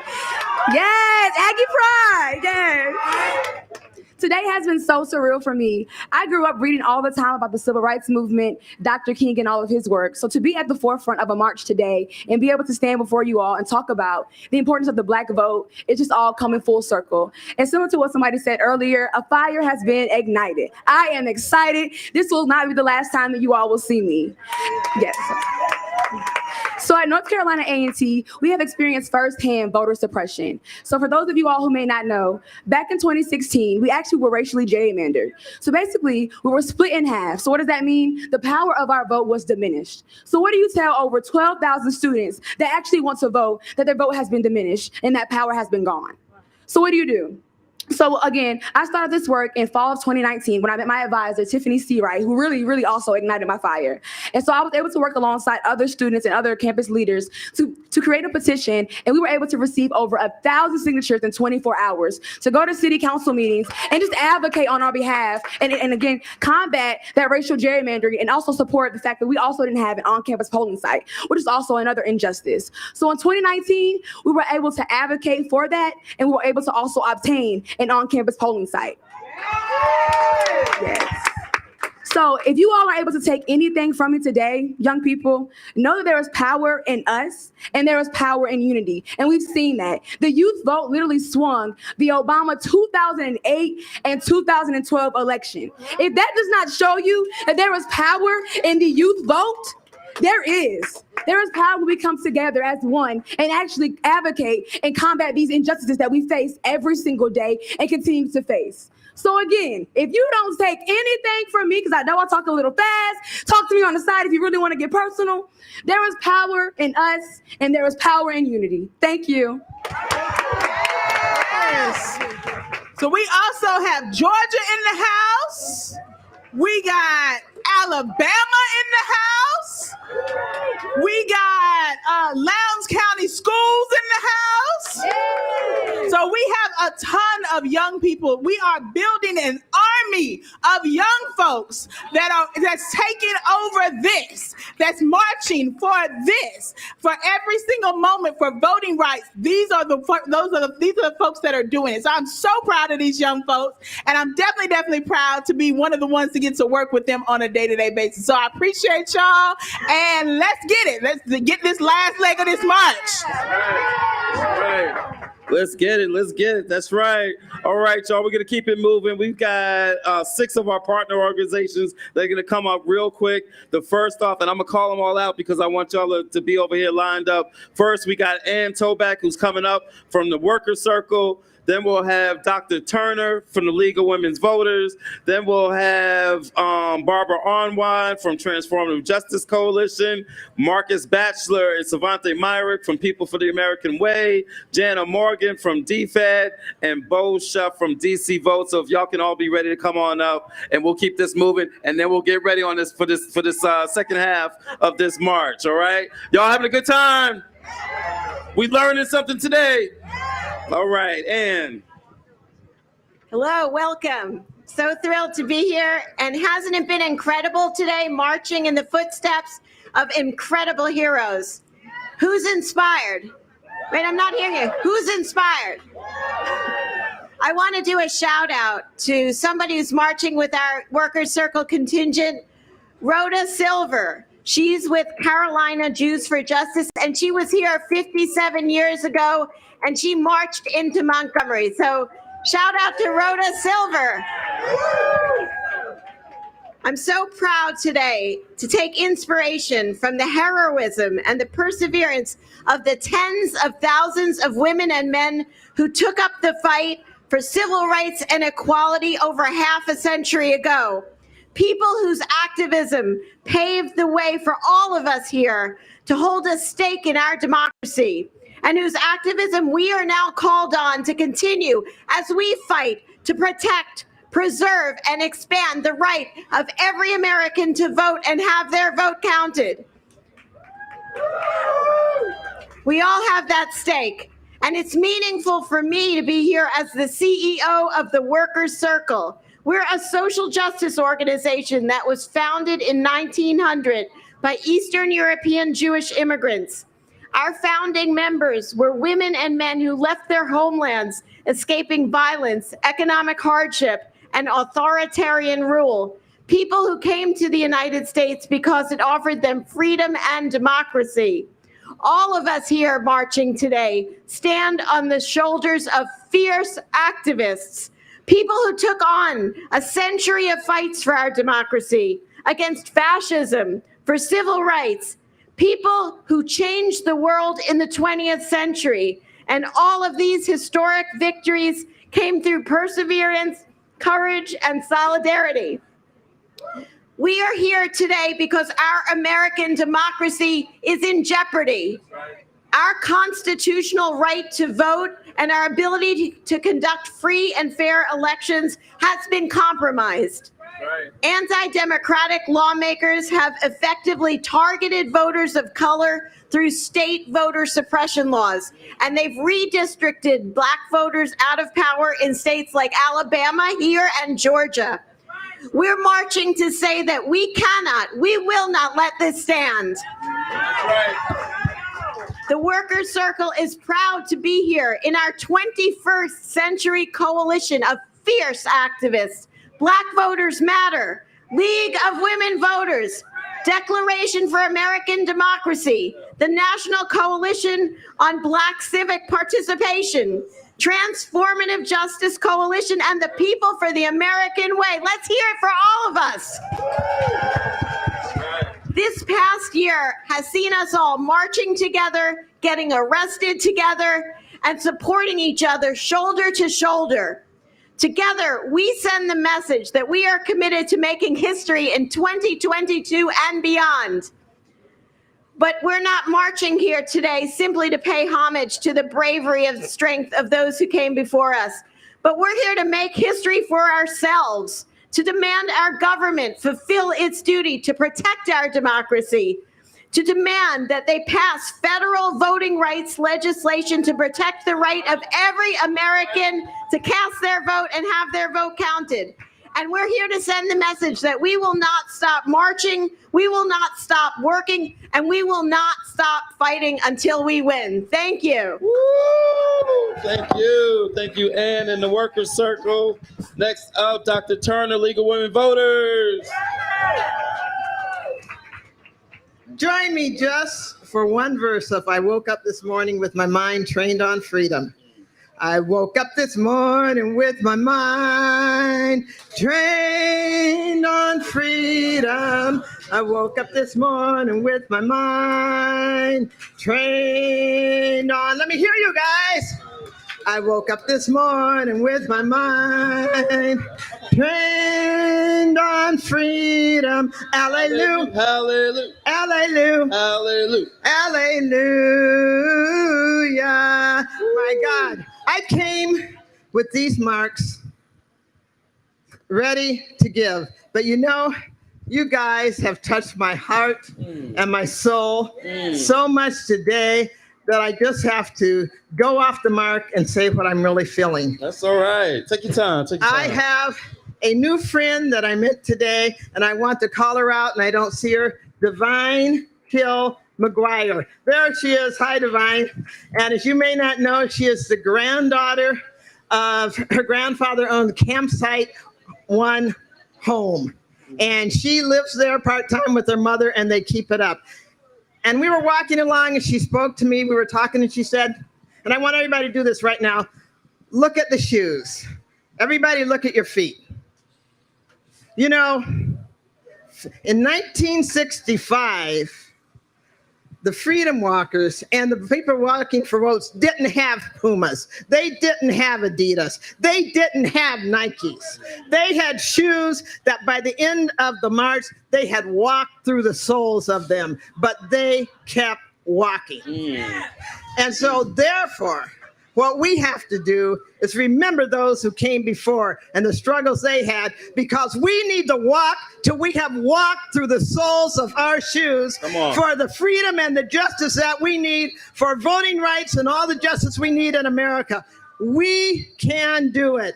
And I know we can, because I am so impressed with you young folks today that you have just touched my souls. And I am ready to hang on a little bit to the torch, but to pass it, because I want you to walk through your souls like your elders did and your forebears did. We can do it. We can win. We can do it. Thank you. Thank you. And God bless us all. Thank you. Thank you. Get up for Dr. Turner, y'all. Next up, Barbara Arnwine. Okay. There you go. All righty. Hey, everybody! We've been marching, right? Yeah. Listen, I've been out here. I marched on Sunday, Monday, Tuesday, and today, and I'll be here through Friday, because it's our time. We got to do it now. This is the work of our era. I want you to know that Marcus Arbery, the father of Maud Arbery, called me last night.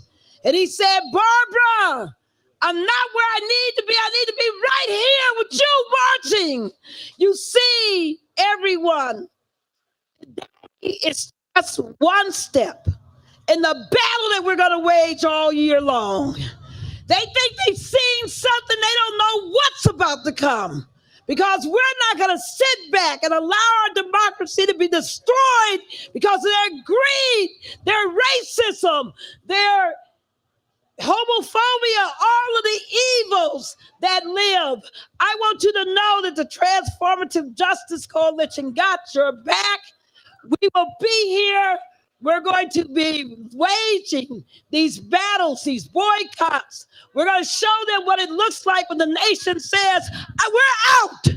You want to try to banish us? You want to banish us from the polling place? Well, what about we decide that we're going to boycott your asses, every one of you, and that we're going to show you what our power looks like when we unite, when we say it's over, that no more of this evil voter suppression. You got to answer to us because we are the people. Thank you.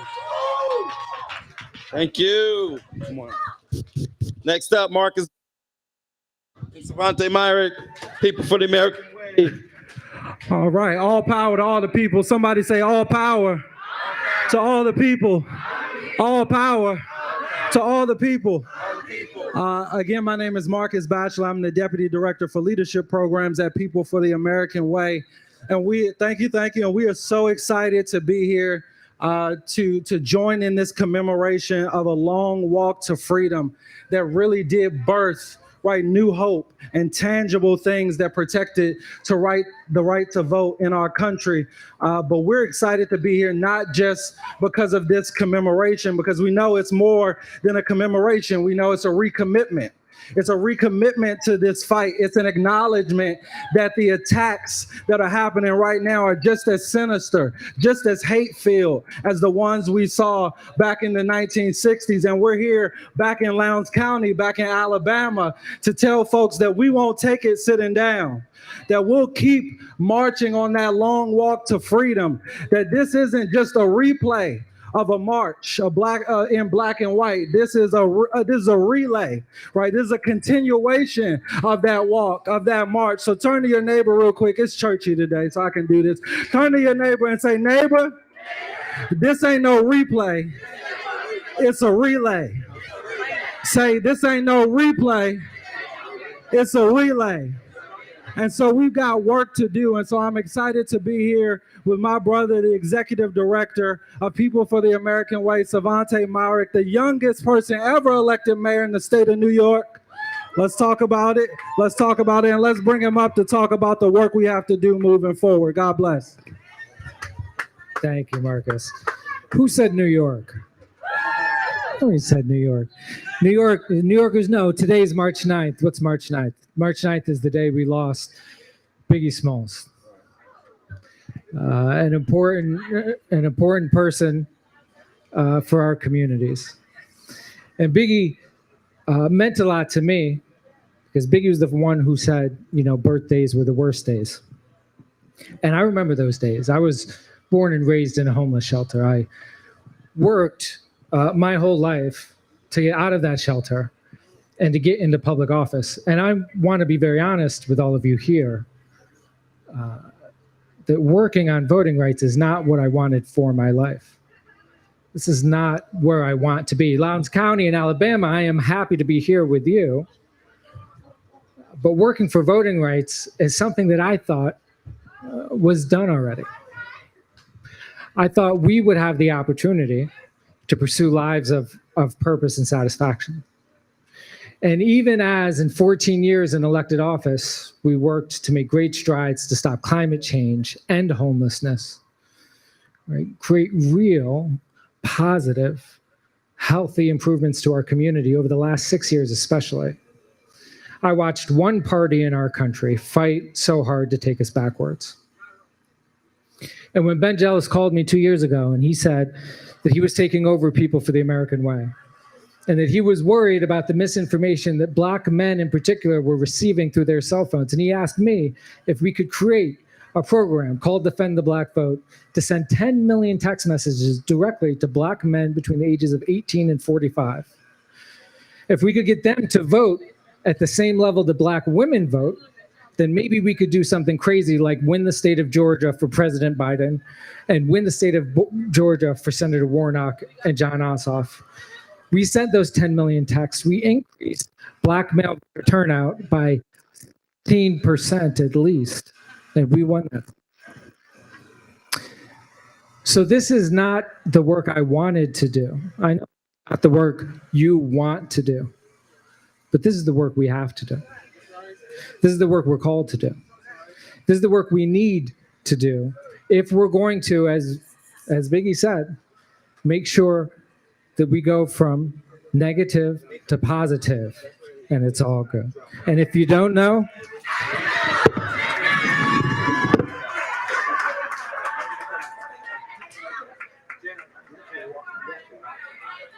Testing. Okay. Hey, everybody. When voting rights are under attack, what do we do? Stand up, fight back. What do we do? Stand up, fight back. What is it? Fight back. That's right. We're here and we are fighting back because unfortunately, like Savante said, we don't want to be here fighting for the right to vote still again over and over, but we are because we have to be, because we must be. And I am so grateful to be here with you all today. My name is Jana Morgan. I'm the director of the Declaration for American Democracy. And we're a coalition of over 250 organizations that have been fighting to pass transformative legislation in this country to protect the right to vote, to stop partisan gerrymandering, to stop election sabotage, and to get big money out of politics. And unfortunately, we are in a place right now where we have one party that doesn't believe in the Constitution, that every single person should have a right to vote. And so we are here today walking in the footsteps of the giants who came before us, who went from Selma to Montgomery, who stood up in the face of police brutality, of derision from other people in the country, in their society, and they said, no, I have a right to vote and I'm going to stand up for that. And I am so grateful to be here with all of you. But it's ridiculous that 150 years after the passage of the 15th Amendment, which gave everyone the right to vote, that we're still fighting these fights. And that there are, yes, that's right, not women, gave the right to all men to vote in theory. But we haven't ever seen the reality of the American promise. We've never seen that promise of democracy that America has put forward, that every person gets a right to vote, that we have a government that is of, by, and for the people. We have never lived up to that promise. And so now when we're seeing over 400 anti-voter laws introduced across the country in 49 states, we know we have to keep up the fight. We know that we were disappointed. We were despondent even over the inability of Congress to pass the John Lewis Voting Rights Advancement Act and the Freedom to Vote Act, because we had Republican senators and some Democratic senators, Manchin and Sinema, that were more interested in holding up Jim Crow than upholding the right to vote. But we are not going to give up. We are going to keep fighting, and we're going to say to President Biden, we're looking at you now. What can you do with your executive authority to protect the freedom to vote for all Americans? Because pretty words and speeches are not enough. And you have the power. You are the leader of this country. And enough with the attacks on Americans, on the right to vote, and especially on Black and brown voters who are being targeted with surgical precision. President Biden, Black and brown voters put you in office. They gave you the majority. It's time for you to deliver for those people. Thank you. All right, y'all. We got one more speaker from our partner organizations, y'all, and then we got Sister April's gonna come up and introduce y'all to some of the plaintiffs in the latest voter suppression case that the Supreme Court just dealt with, dealing with gerrymandering. So after that, we'll be lining up and getting back on. But first, y'all have heard some of the chants we've done talking about DC Statehood. I'm so glad to have my friend Bo Shuff here to talk about what I still and always say is one of the oldest forms of voter suppression. Bo, take it away. Cliff, thank you. And Black Voters Matter, thank you very much for including us and including the issue of statehood in this event. When we landed yesterday don't grab the bottom. All right. When we landed yesterday in Atlanta, Stacey Abrams had just filed her paperwork to run again, to make history in this country, to win the first Black female governorship ever anywhere in the country. If DC were a state, we have done it twice. DC statehood is a matter of racial justice. You all have seen the signs that you've been carrying around, and we thank you. It is a matter of racial justice because a jurisdiction that is a majority Black and brown is ruled without representation by a body that is a majority white. If you want to know what systemic racism is, it is DC's lack of statehood. We landed in Atlanta because it was important to connect the advocacy of John Lewis, the one who fought for DC statehood, to the legacy of what happened and started here. And so that hopefully that legacy can continue through the fight of DC statehood with all of you that are with us. We need your voices across the country advocating that democracy has to include all, not just those who live in states. Well, I guess once we make a state, everyone who lives in a state. That's right. It is time to end more than 200 years of oppression of the 700,000 people who live, work, and raise families in the District of Columbia, pay taxes without representation. It is time for DC statehood. Thank you. Yes. Hello? Statehood. Statehood. All right. Yes, yes, yes, yes. So we have one more group of students that's making history today. So I'm excited to bring up DeAndre to talk about what's happening in Georgia. Yo, what's up? What's up? What's up, everybody? My name is DeAndre Gates.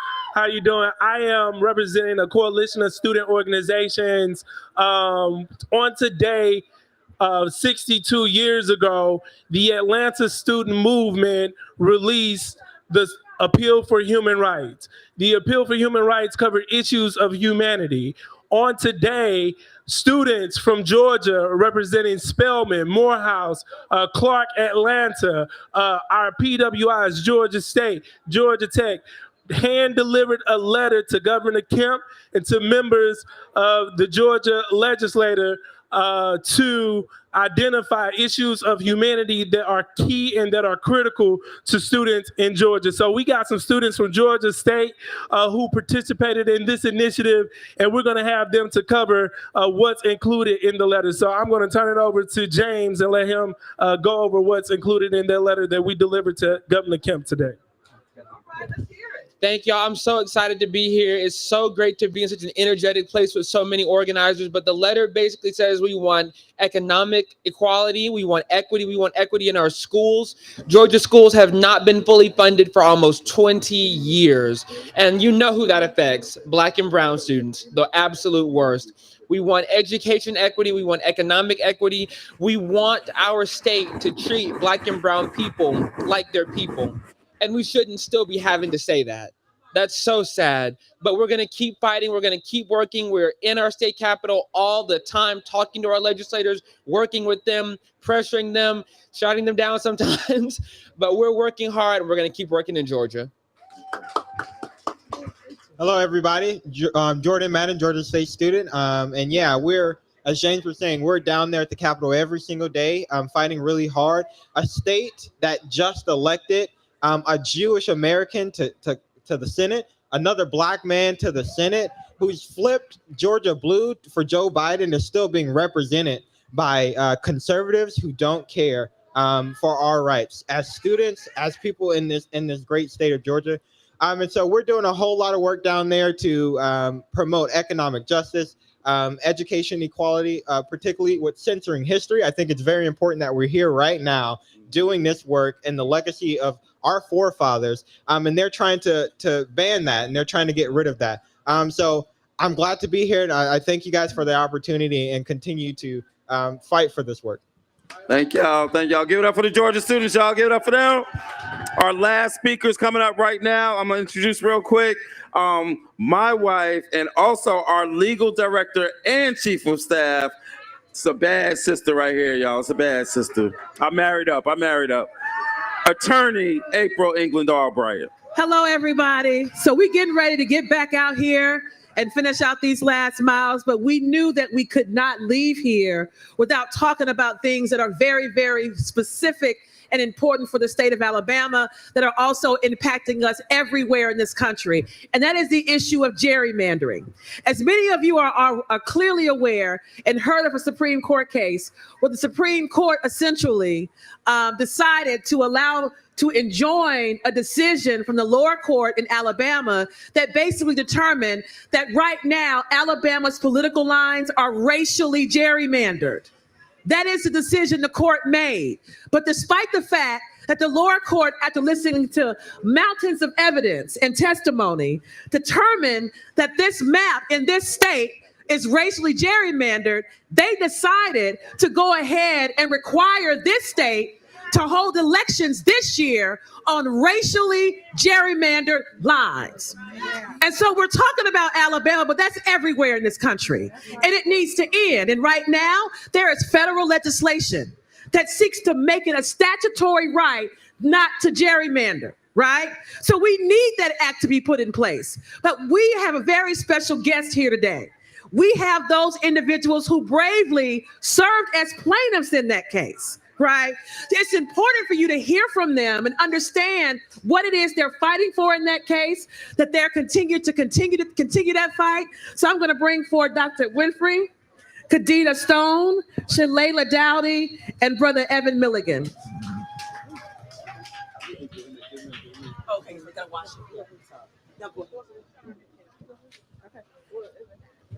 Good afternoon, everybody.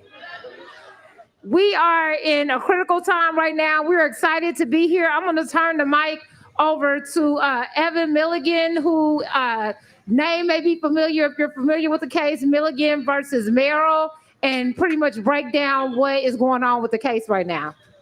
And they're not just deferring to me from a gender thing. I want to put that out there. They're getting back at me because I didn't participate in the interview inside. They are very capable of telling their own stories. But we really appreciate you allowing us to speak to the group today. Redistricting and gerrymandering are probably not the issues that wake y'all up out of bed this morning, but these are issues that are definitely connected to everything that shapes our lives. It's important for us to say one thing to y'all today. Between now and October, we need to bring as much attention to this case as possible. We need to make sure that the narrative of this case, that you understand the stories that are being told in this case by the people represented here and the people that we've worked with and grown up with our whole lives from here to Mobile County, that this is a really unique chance for us to really think about Black communities and race, the law, and the purpose of democracy in our country. I can't even summarize it all, but I will say there's one thing. We've made an album even to get the core of these concerns out through music. And the song that's about this case says, one of the verses says, big, broken, thankful, nothing on my ankles. More black fire than the oil tankers. I pass by while interstating.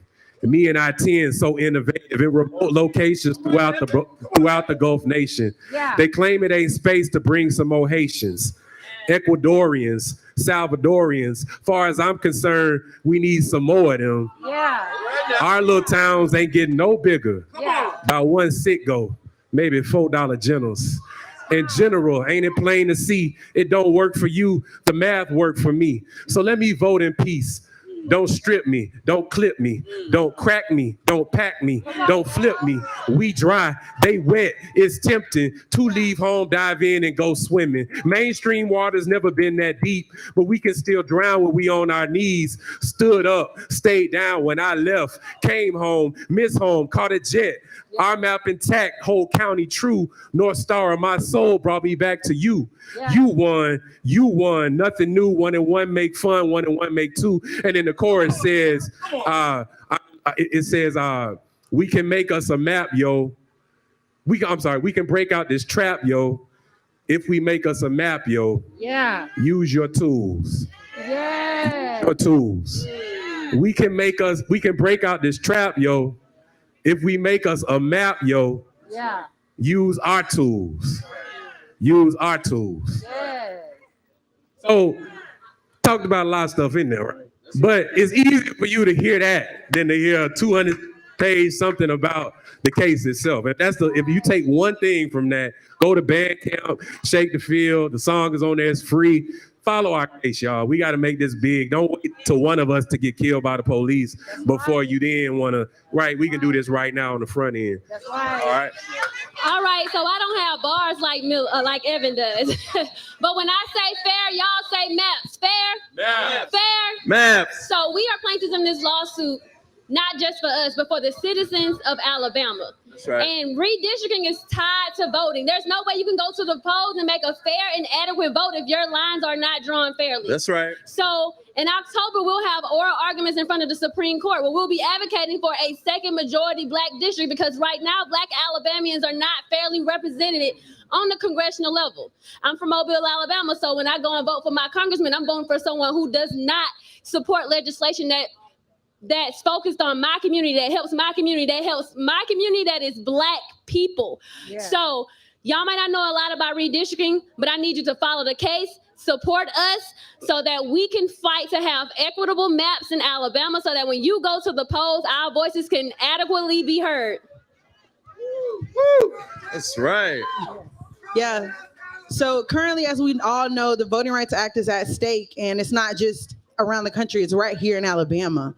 We need to be able to, like Evan said in his song, use our tools. We need to be able to use our voice. We need to be able to stand up and be a voice for the voiceless. And also a very important thing is that currently the Shelby County versus Holder case in 2013 removed the federal oversight where judges are required to look at the maps that are being drawn. We no longer have that. We no longer have that federal oversight. So it's even more important for us to make sure that we are stepping up to the plate when redistricting comes around the second time so that we can have fair maps.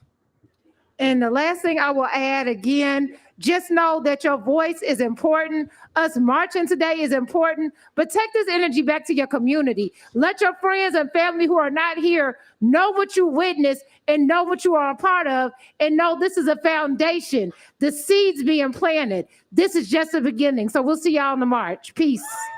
All right, y'all give it up for the plaintiffs in this case, and y'all just to give it up for them. And just to make it clear, we always talk about how we're connected. What happens in that case can impact gerrymandering all across this country. So follow that case. Follow what is going on with that. So I'm going to turn it over to Dion. We're getting ready to walk. She's going to give some directions. If you want to get more information from any of those plaintiffs, a couple of them going to be marching with us. 3 miles. We only got 3 miles left, y'all. Somebody say 3. We're going to start strong. We started strong, and now we got to finish strong. We got 3 miles left, and Dion's going to give us the directions of what we need to do now to get lined back up.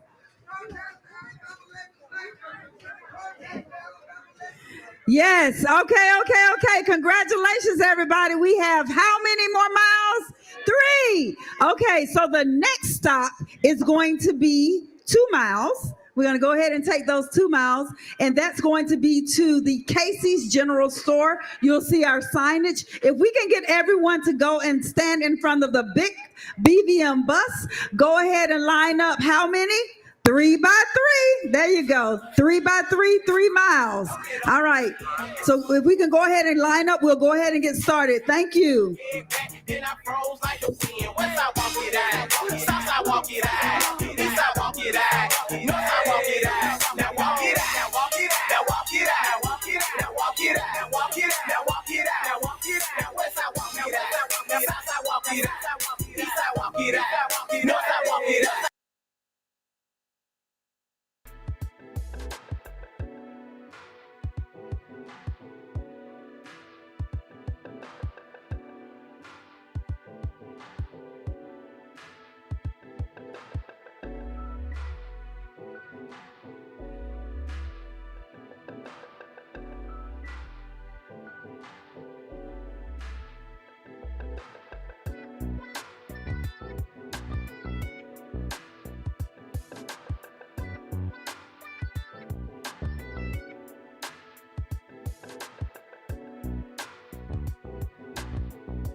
we just want to acknowledge where we are right now. This is day 3 of this week's march. We are at campsite 3, which was on day 3 of the original march. The original march was March 21st. So we are matching the days, and this is the campsite where they were. For those who don't know, I think somebody said earlier, they didn't have Nikes and Pumas back then. So folks had to nurse their calluses every night. And they're staying in the fields. They built tents, they put flatboards for people to sleep on. And all the Hollywood artists, Tony Bennett and Sammy Davis Jr. and Harry Belafonte, like this is our DJ, but they had these real live people back then performing every night when they came. So we just wanted to acknowledge that. But each place along the way, you'll see the campsites where people were, and I just thought it was significant that this is our day 3, and we were at campsite of day 3 57 years ago. So Black Voters Matter. And I see their papers in there. This, I've been here every day this week. This has been the largest march any day this week. And you college students brought it home. Proud of you all. God bless you. A shout out to the folks inside that sign press that says welcome Black Voters Matter. We appreciate y'all. We love y'all. Thank y'all. Thank y'all. All right, let's keep it going. Let's keep it going.